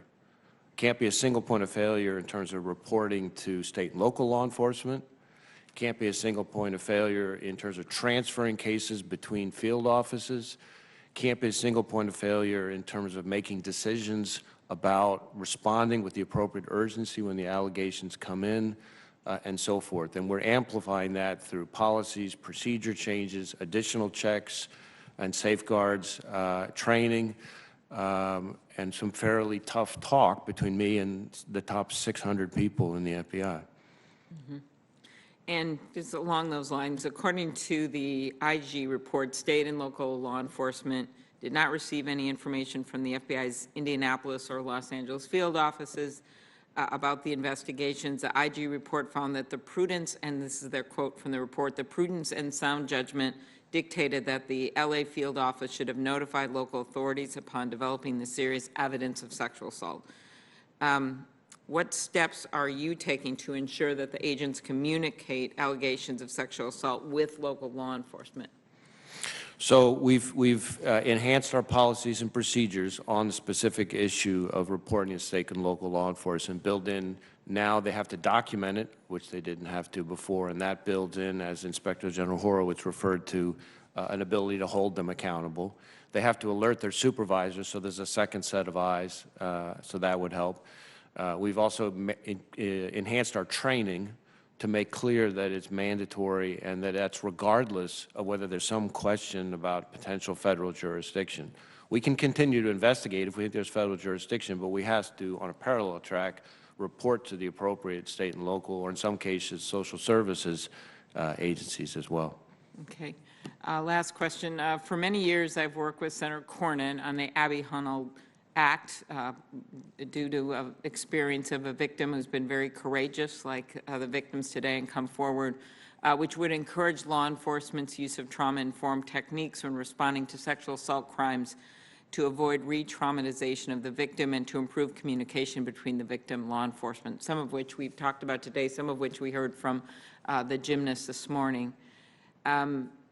Can you describe what steps the FBI has taken to ensure that when agents interact with victims, they're using interview techniques that are appropriate, that work, that don't re-traumatize them? And does the FBI have sufficient resources to support the use of child and adolescent forensic interviewers during investigations involving minors?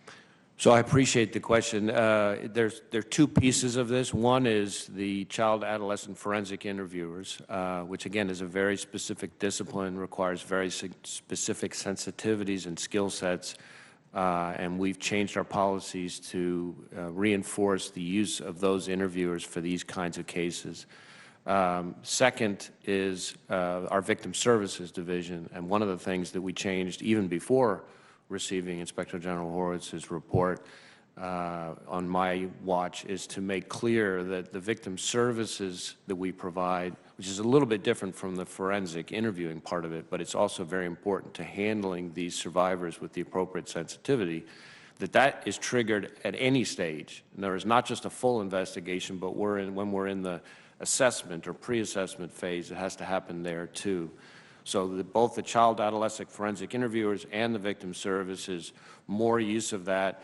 As I mentioned in response to Senator Feinstein's question, the scale of this kind of criminality in the country, as reflected by the 18,000 investigations that we've had over the past 5 years and the 16,000 arrests that we with our partners have made over the last 5 years, I think goes to your question about resources. And I can assure you that if the Congress were to see fit to give us more resources for those programs, they would immediately be able to put to good use. Thank you. And this bill I referenced, Mr. Chairman, has bipartisan support in the House as well, and believe it will most likely be part of the Violence Against Women Act when we complete that bill. So thank you.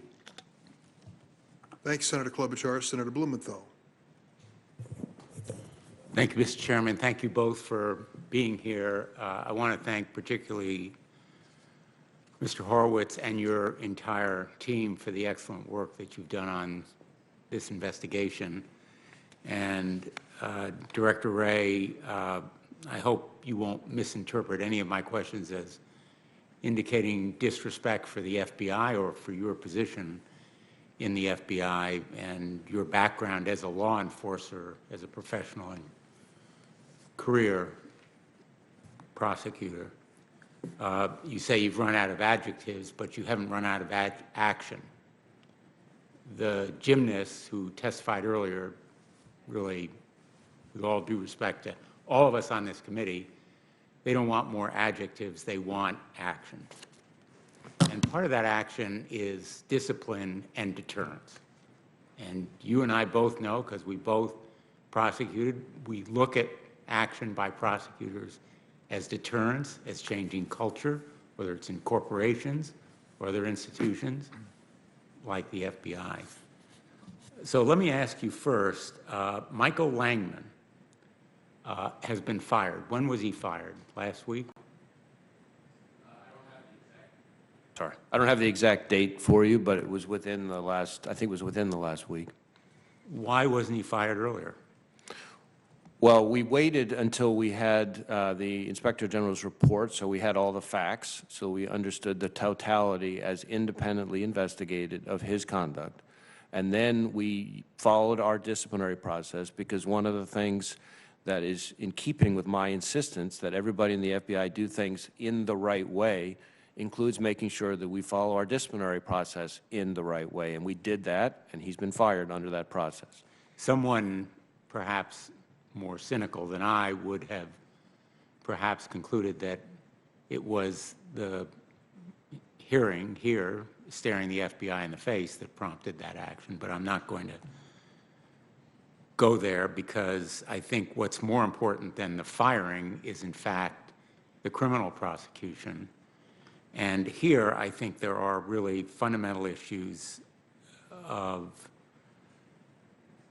fairness and law enforcement. Mr. Horowitz, your report is so powerful because it lays out the lies. And for someone who has been a federal prosecutor to put into a 302 a false statement by a potential witness is so blood-curdling that I can well understand your criminal referral. And in fact, as you say, the false statement inserted by that FBI agent could have been used in a false defense by Larry Nassar. Exactly right. And as you heard from Ms. Maroney, she laid out the falsity in her testimony. And as you noted, the key issue that was challenging loosely the Indianapolis office, which really wasn't doing much, but the LA office, was Nassar's claimed defense that he was doing a medical procedure. And in addition, separately, that was Michael Langman, Jay Abbott lied to you. Lied to you in the course of your investigation of his misconduct. 18 United States Code 1001. People get prosecuted for making false statements when they applied to a bank, a federally insured bank, for a mortgage. And here is a federal agent, the former special agent in charge of the Indianapolis office, making a material false statement to you in your investigation. You referred that for criminal prosecution, did you not? That's correct. Now, Director Wray, put aside adjectives. If I were in your shoes, I would be walking across the street to the Attorney General of the United States, and I would be saying, you need to prosecute. Why aren't you doing that? Well, I don't want to get into my discussions with the Attorney General. I have a lot of respect for him and for the privacy of our conversations. I will say that in this particular instance, the case agents responsible for the investigation, as is appropriate, were the Inspector General's office's agents. And so if there, as I said in response to an earlier question, if there is a way that I can appropriately engage on a prosecutive decision, which I'm trying to be very careful not to blur my lanes of responsibility, even though I am a former prosecutor, I'm not a current prosecutor, so I want to be sensitive. I know you're to not that. a current prosecutor, and I'm well aware, but you're respectful of your role. The FBI doesn't make decisions about prosecution. You investigate, and then you refer cases. But we both know that very often, even at the lowly level of the U.S. attorney, I'm being somewhat facetious because I was a U.S. attorney, FBI agents come pounding on my door and say, got to go after this guy. He's dirty. He's a bad guy.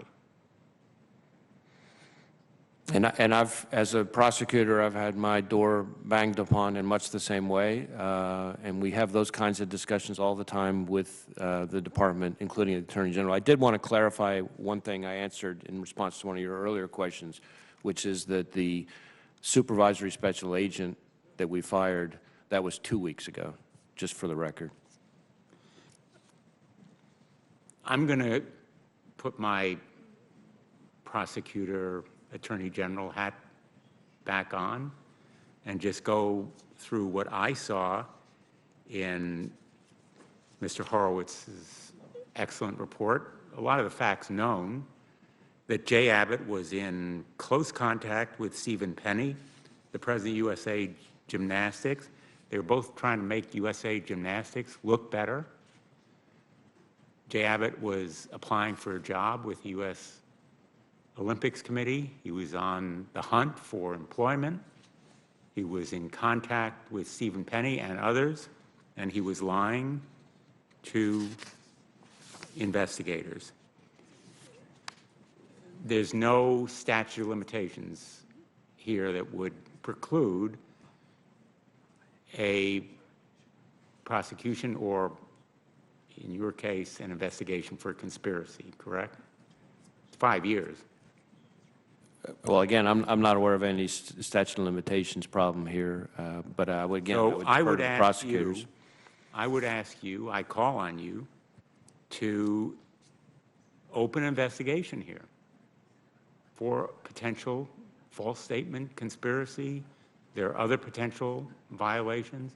There's no preclusion based on statute of limitations. I recognize that you don't have the power to prosecute, but you do to investigate. Well, just to be clear, in this particular instance, under our longstanding arrangement with the Inspector General's office, the Inspector General's office has what we sort of colloquially refer to as the right of first refusal as to who's going to take cases of potential criminal misconduct, especially by SES level, which the special agent in charge would have been individuals. And so in this case, consistent with that arrangement, the Inspector General's office took on the criminal investigation, and so that's kind of who had that investigation. On the theory, I think, in part, that it will have more credibility to be done by an outside agency so that it's not the FBI investigating its own. My time is limited, so I'm not going to go through the theories that could be explored by one or the other of your offices here to continue to bring to justice and accountability the agents, members of the FBI, a special supervisory agent and a former special agent in charge. These are experienced agents. They're not a new trainee that might have kind of wandered off in the wrong direction. But let me just conclude. The people who have to answer here are the Department of Justice in a large degree. They declined the prosecution. They are not here today. They were invited. We urge them to appear. And so I hope both of you agree that they should be witnesses to answer many of the questions we've asked you, and you rightly have said have to be answered by them. Would you agree? Well, look, as an independent inspector general, frankly, I'm not going to speak for the department on what they should or shouldn't do in terms of testifying before Congress. On the prior questions, I would say to you, Senator, I'm happy to have further discussions as we've had on these ethics issues.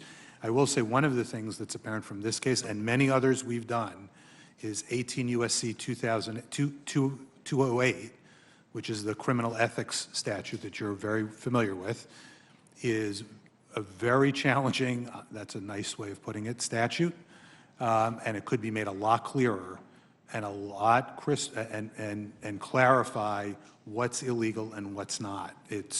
We've faced this challenge on many occasions in our ethics-related work, and I'd be happy to obviously chat further with you about that. Director Wray? My answer is similar. I really want to be careful not to speak for the department or for the committee in its oversight responsibility as to who its witnesses are, but I certainly understand the point of your question. Thank you. Thank you both. And I will be following up with both of you on these issues. I appreciate your testimony today. Thank you. Thank you both for being here. Director Wray, you testified that you've run out of adjectives to really describe the horror that you feel as to what happened in this case.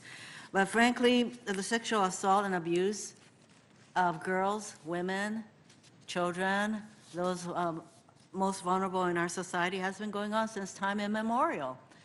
And I don't think we do a great job of investigating these kinds of crimes. And certainly, the military, the sexual assault in the military is an ongoing scourge, or in law enforcement.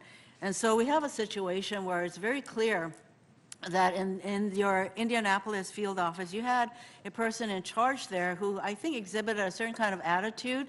Mr. Horowitz says a kind of a mindset that I've concluded says that as far as he was concerned, these kinds of crimes were not much of a big deal. It was not a big deal. It is really a mindset. So I'm glad to know, Director Wray, that you do provide specialized training for those agents or those people within the FBI who deal with these kinds of crimes. That's what you testified, correct? Yes, Senator. We have actually a number of different kinds of training. One that is mandatory for all employees, regardless of whether they work these cases, that emphasizes their obligation to report abuse, even if they're not working these kinds of cases. But then the second, which is I think what you're referring to, is specifically geared towards people who handle these kinds of cases and their supervisors. And the new training that we've put in place in the wake of the Inspector General's report adds into it the lessons learned. It talks about all the policies and procedure changes that I've testified here today about, but it also talks about the lessons learned, the painful lessons learned from this particular case. Well, apparently neither Mr. Abbott or the second agent in your Indianapolis office had that kind of training, correct? Well, they had earlier forms of training that before I joined the FBI, they didn't have the training, obviously, that we put in place since the report, because they're both gone. That's the thing about this kind of training, that you don't change hearts and minds because somebody goes through this kind of training, and that is why the kind of follow-up or whatever you put in place to make sure that the kind of mindset that conveys to the survivors of crimes like this, that whatever happened to them is not a big deal or they are not believed. Is it your expectation that what you've put in place, the changes you've put in place, the kind of training that you provide will ensure, let us hope, that all of your agents, all the people who are dealing with these kinds of crimes do not display that kind of mindset to the survivors? Well, certainly it's my expectation that people will not display the kind of mindset that's reflected in this report.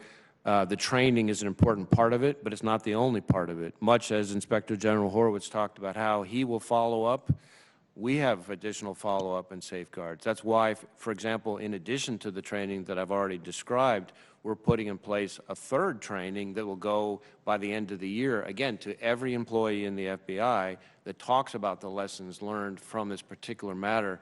And that's kind of what I was trying to get at in my opening statement. We want to take the pain that, that occurred here and use it as a catalyst to teach people the importance of doing the work in the right way, to teach them what is riding in real heart-wrenching human terms, what's at stake in getting the job done right. And I think that's part of it. I will say that one of my biggest frustrations in this is that I spend a lot of time and have throughout my career working with FBI agents, analysts, and professional staff who do these kinds of cases. And what you see in this report is not what I see from these people. The people I see don't want to go home at night. They're afraid that in the 1 hour of sleep they get, that's going to be the 1 hour that some other child is victimized. And the conscientiousness that most of the people who work these cases display is so far removed from what Inspector General Horowitz found in the Indianapolis example that it boggles the mind. But we're going to make darn sure that it doesn't happen again. Okay, one of the ways that I hope that you determine whether your training works is to get feedback from the people, the survivors, or the people that your people are engaging with or questioning as to whether or not, to get a sense of how they have been treated, how their allegations have been dealt with. Do you do that kind of follow-up? We do it, I guess I would say we do it informally through the use of two types of personnel, both of which I've made reference to here today. We have the child adolescent forensic interviewers, who again are interviewers who are specially trained for this particular type of case, with all the sensitivities that requires. And then we have our victim services personnel, which are not interviewers, but are designed to provide support, help connect victims to other services, et cetera. And through those conversations with the victims, that's how we learn whether or not we're doing the job right. Do you think that that is an accurate way to measure whether the kind of specialized training that needs to happen in dealing with these kinds of cases, sexual assault, sexual abuse cases, do you think that's adequate feedback for you? Well, I think it's a good way to get firsthand impressions from survivors as to about their interaction with our people, and that in turn should be fed into whether or not the training is working, but it also goes into our policies, our procedures, everything else as well. Because this is all in the context of these kinds of crimes are vastly underreported. You would agree with that. And so it's a particularly traumatizing area of crimes, I would say, and therefore you do need specialized training, and I commend you for doing that, but I also want to make sure that that training is actually sinking in, because you don't change attitudes in a culture of where one of our people who testified said normalization of abuse. When she said that, it really struck me that that was what was going on in their lives and their experience with this horrible person. I see that Senator Cornyn is here. Please, go ahead. Thank you. Inspector General Horwitz, Director Wray, I just have a few questions. I know you testified at some length, but given the conflicting assignments that many members have, I may ask you to repeat some things you've said earlier. Let me just ask Director Wray, how many people work for the FBI? We have roughly 37,000 employees. Do you have real-time knowledge of everything they're doing? No. But you do understand that, like all leaders, the buck stops with you. I understand that I am ultimately accountable for us as an enterprise. Yes, sir. And I guess one of the things that concerns me the most about this incident and when things like this happen at the line FBI agent level is the difficulty, the challenges that you as the director have or that management has actually knowing what's going on a real-time basis. So I imagine you depend on the chain of command and those subordinates below you to provide you the information that you as the director would need.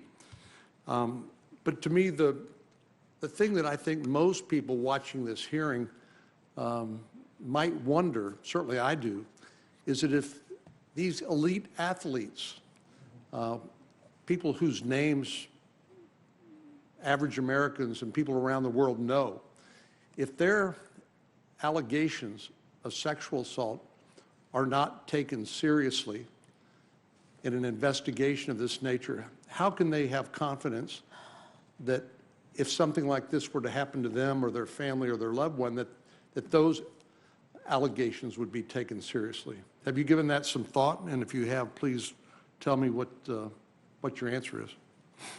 Well, I understand all too well that the FBI depends on the trust of the American people, including, in particular, survivors of this kind of horrific criminality, and depends on that trust for them to come forward and to have confidence that their reports are going to be thoroughly and aggressively investigated. And I wish I could wave a magic wand and change what happened back in 2015 and 16. I can't, much as I wish it were otherwise. What I can do is show the American people and make sure that our people show the American people that through the way we do our work, through the changes, the significant changes that we've put in place on my watch, adopting all of the Inspector General's recommendations, building in double checks, triple checks, quadruple checks in certain instances, firing individuals where we can, that we are worthy of that trust. But I understand we're going to have to earn that trust. I will say, as I've said to a few of your colleagues, that what I see in this report is not representative of the incredible conscientiousness, compassion, and almost ferocious dedication that I see from, even within the FBI, the people who work these kinds of cases. And my hope is that those people will be able to help me prove to the American people that we're worthy of their trust. Inspector General Horwitz, were some of the agents, FBI employees, referred for criminal prosecution, potential criminal prosecution to the Department of Justice? There were 2 agents whose conduct was referred. And have there been any prosecutions of those agents? There have not been. So I wonder both, maybe go back to Director Wray again.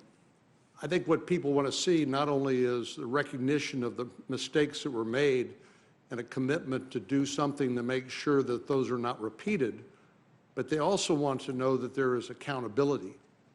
And do you know why the Department of Justice has declined to prosecute those 2 agents? As I said, that's a decision by the Justice Department in response to the investigation done by the Inspector General, so I don't know the answer to that. I have done what I can do, which is to have fired the supervisory special agent who is featured so prominently in the report. And I wish there were action I could take with the special agent in charge, but he retired before this review commenced. And so you don't have jurisdiction anymore once he retires? From a there's nothing disciplinary we can do really after somebody has left the Bureau. And that's been a frustration of mine, but I understand that's the reality of the system. Well, I'm thinking as we're sitting here about other Inspector General reports that Inspector General Horowitz has issued on the Crossfire Hurricane scandal. And, you know, I think part of the problem is that people see repeated instances where there's misconduct, but then no real accountability. And I understand what you're telling me, that once an agent retires, there's nothing within your jurisdiction you can do. But we are left here with a request for the Department of Justice to come testify.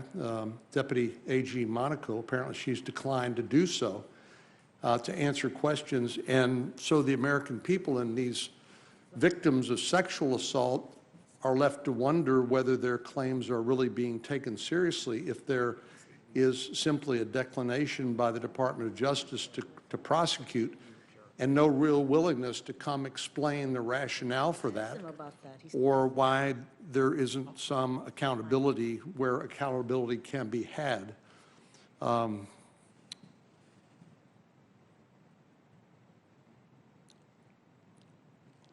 So I'm not sure exactly what to do about that. But you can understand certainly the frustration that we all feel when there is this sense that justice has not been done. I'll see. Let me be clear, as others have, and as you and I have discussed, Director Wray, I believe the FBI is the gold standard when it comes to law enforcement agencies.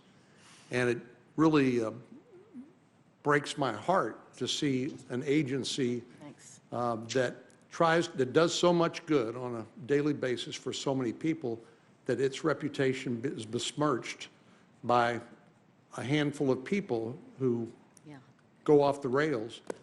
And then this sense is left that, well, they were never ultimately held accountable for what has happened. I think it leaves all of us sort of looking for other things we might be able to do. Look, we all experience tragedies, and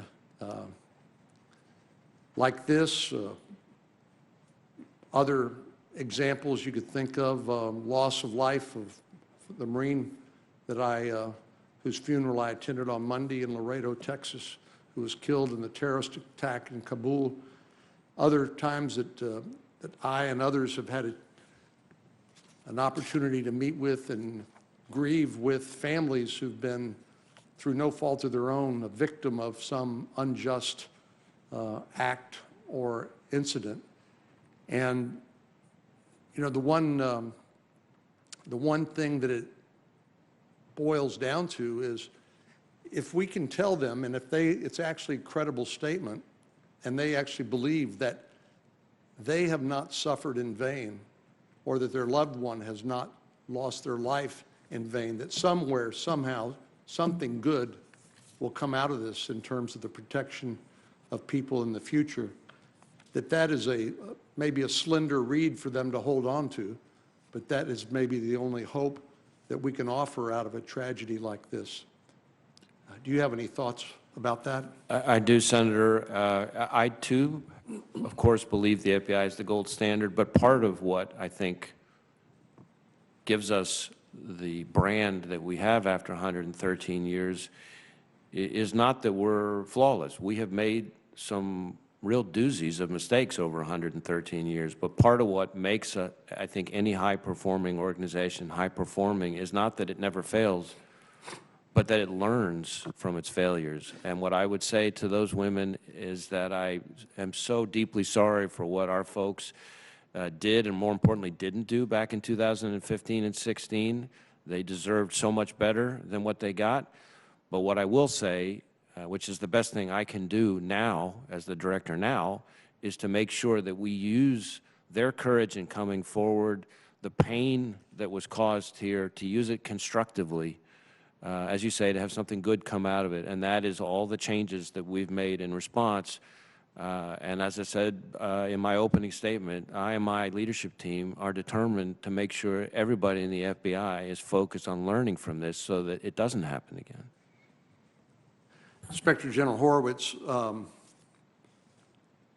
my impression of the work, your work in your office has been that it is a high-quality, professional operation, and my congratulations.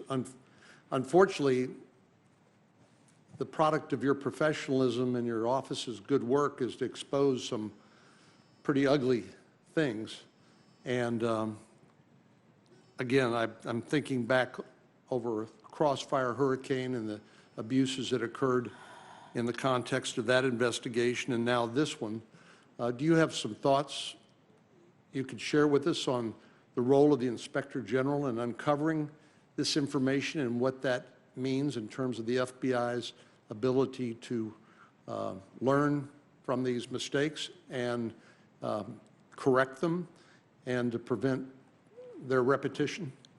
Absolutely, Senator, and obviously appreciate your strong support for our office and the work that we do over the years.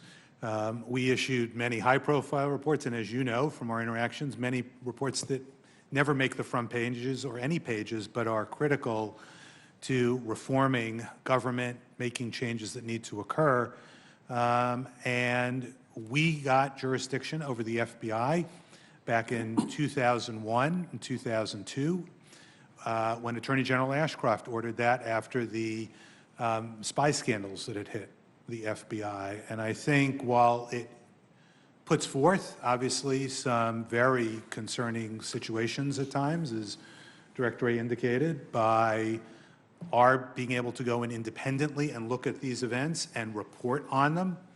The benefit is we are able to shine the light on that, show transparency, allow Director Wray and his leadership team to see what had occurred, and allow them to make the changes that they're making. And, you know, I can say we're fortunate at the OIG to have, to be working with Director Wray and his leadership team who have, in my experience, in the few years he's been director, have always taken our recommendations to heart and has moved forward. And, you know, as I said earlier, as much as we rely on that kind of commitment, we're also there, though, as he knows, to go in independently still afterwards and say, all right, we heard this is what you did.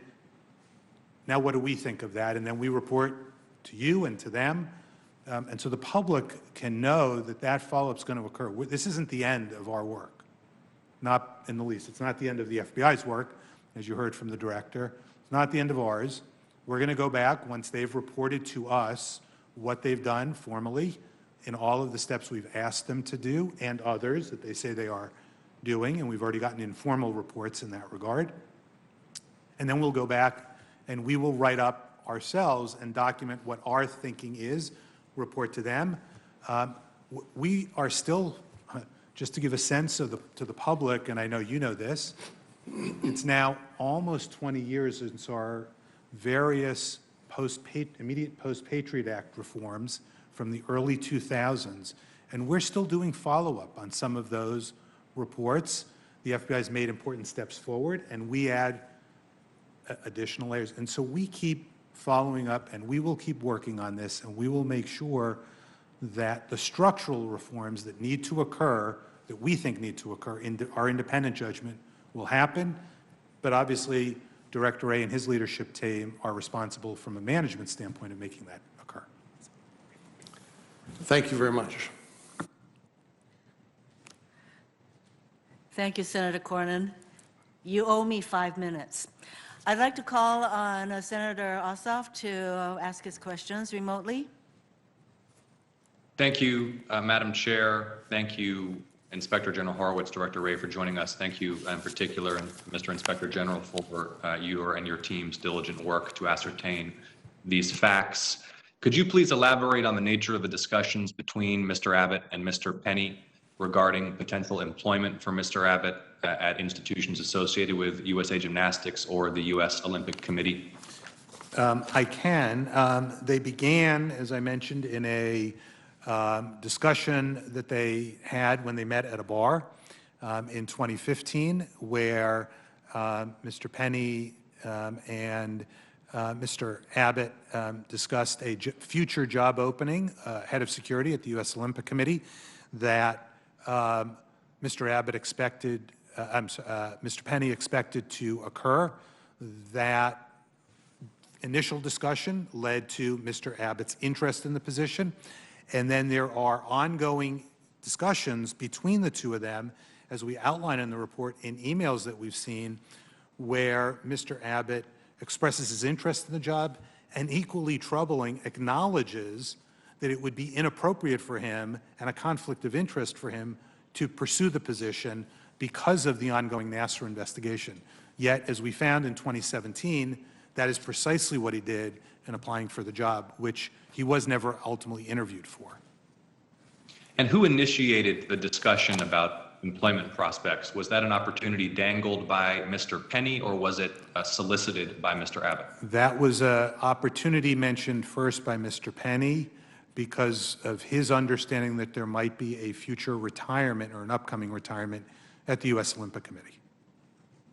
So just to be clear, Mr. Penny, the chief executive at USA Gymnastics, while there is an ongoing FBI inquiry into gross misconduct, criminal activity, and sexual abuse by at least one USA Gymnastics employee, raises with the special agent in charge at the field office that is steering this investigation the prospect of potentially lucrative and prestigious employment at a parallel organization where Mr. Penny may have influence. Is that correct?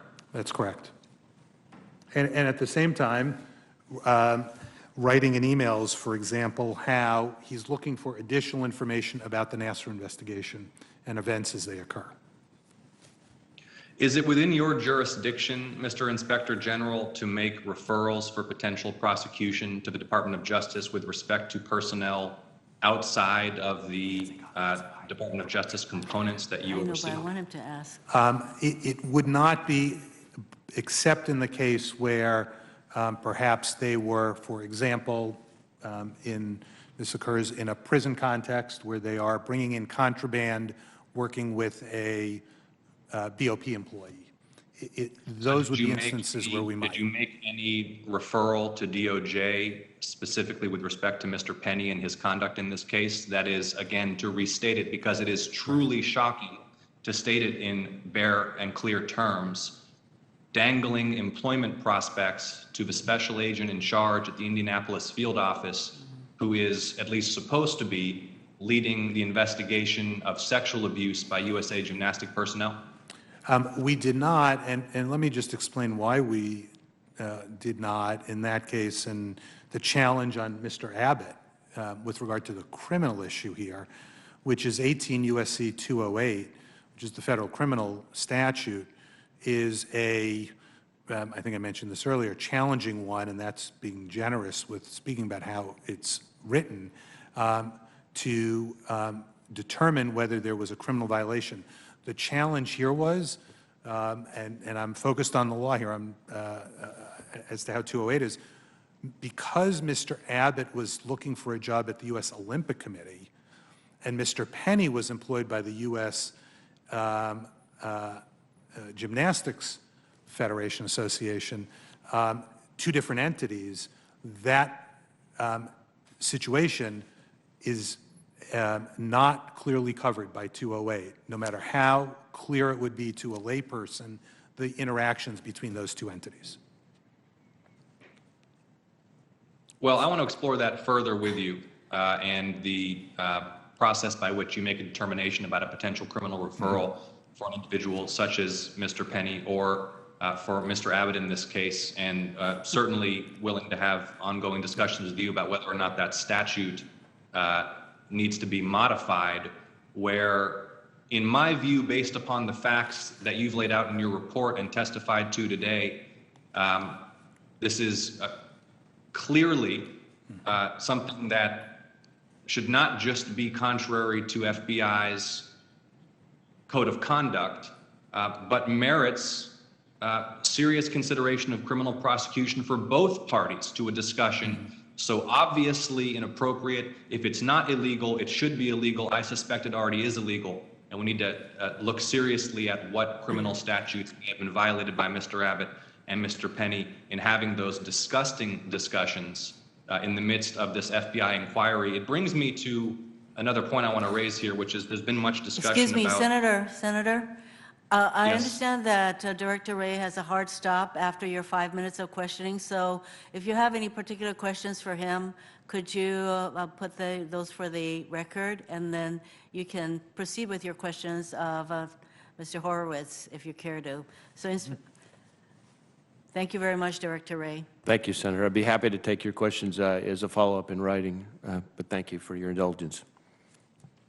Thank you, Thank you, Senator Director Ossoff. Wray. Please proceed.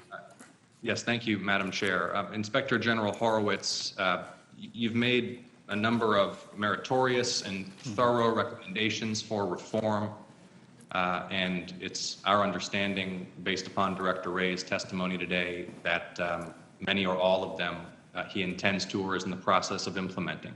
However, here's my concern. Almost all of this conduct already violated FBI policies and procedures. So reform of rules, processes, and procedures clearly warranted and worthy of intense scrutiny and consideration, but reform without accountability is inadequate. These personnel already violated FBI policy. And so my question for you is, we've heard Director Wray state several times today that he doesn't believe he has any recourse for disciplinary action with respect to these individuals beyond the date of their termination or retirement. Have you and your team looked at what disciplinary and personnel prerogatives, processes, regulations may need to be changed so that there can be accountability? Look, we've talked a lot about what DOJ is going to do, and we need to look carefully at whether DOJ is going to enforce the law here, and in my view, they must enforce the law here, given the gross misconduct and apparently illegal activity. But within the spectrum of what the FBI can do independently, their inability to impose any accountability past the date of termination or retirement seems like a major weakness in the personnel management system that undermines the ability of someone like Director Wray to deter and punish misconduct that's discovered after someone leaves the Bureau. Your thoughts, please. Yeah, Senator, I agree. I completely understand the frustration as an organization at the IG's office that frequently faces this challenge of investigating people who immediately retire upon being investigated and go take their pensions and go off. We finish our work, we finalize our reports, but then there's no administrative consequences in the administrative context. There may or may not be criminal consequences depending upon the nature of the violation. So I'd be very pleased to sit with you and your staff and your team to talk about those issues, as well as the need to look at the ethics laws on the criminal side, 208 of the Title 18, because there is work to be done there, and I couldn't agree with you more. Thank you. Well, let's sit down and have this discussion shortly. I want to thank you as well for your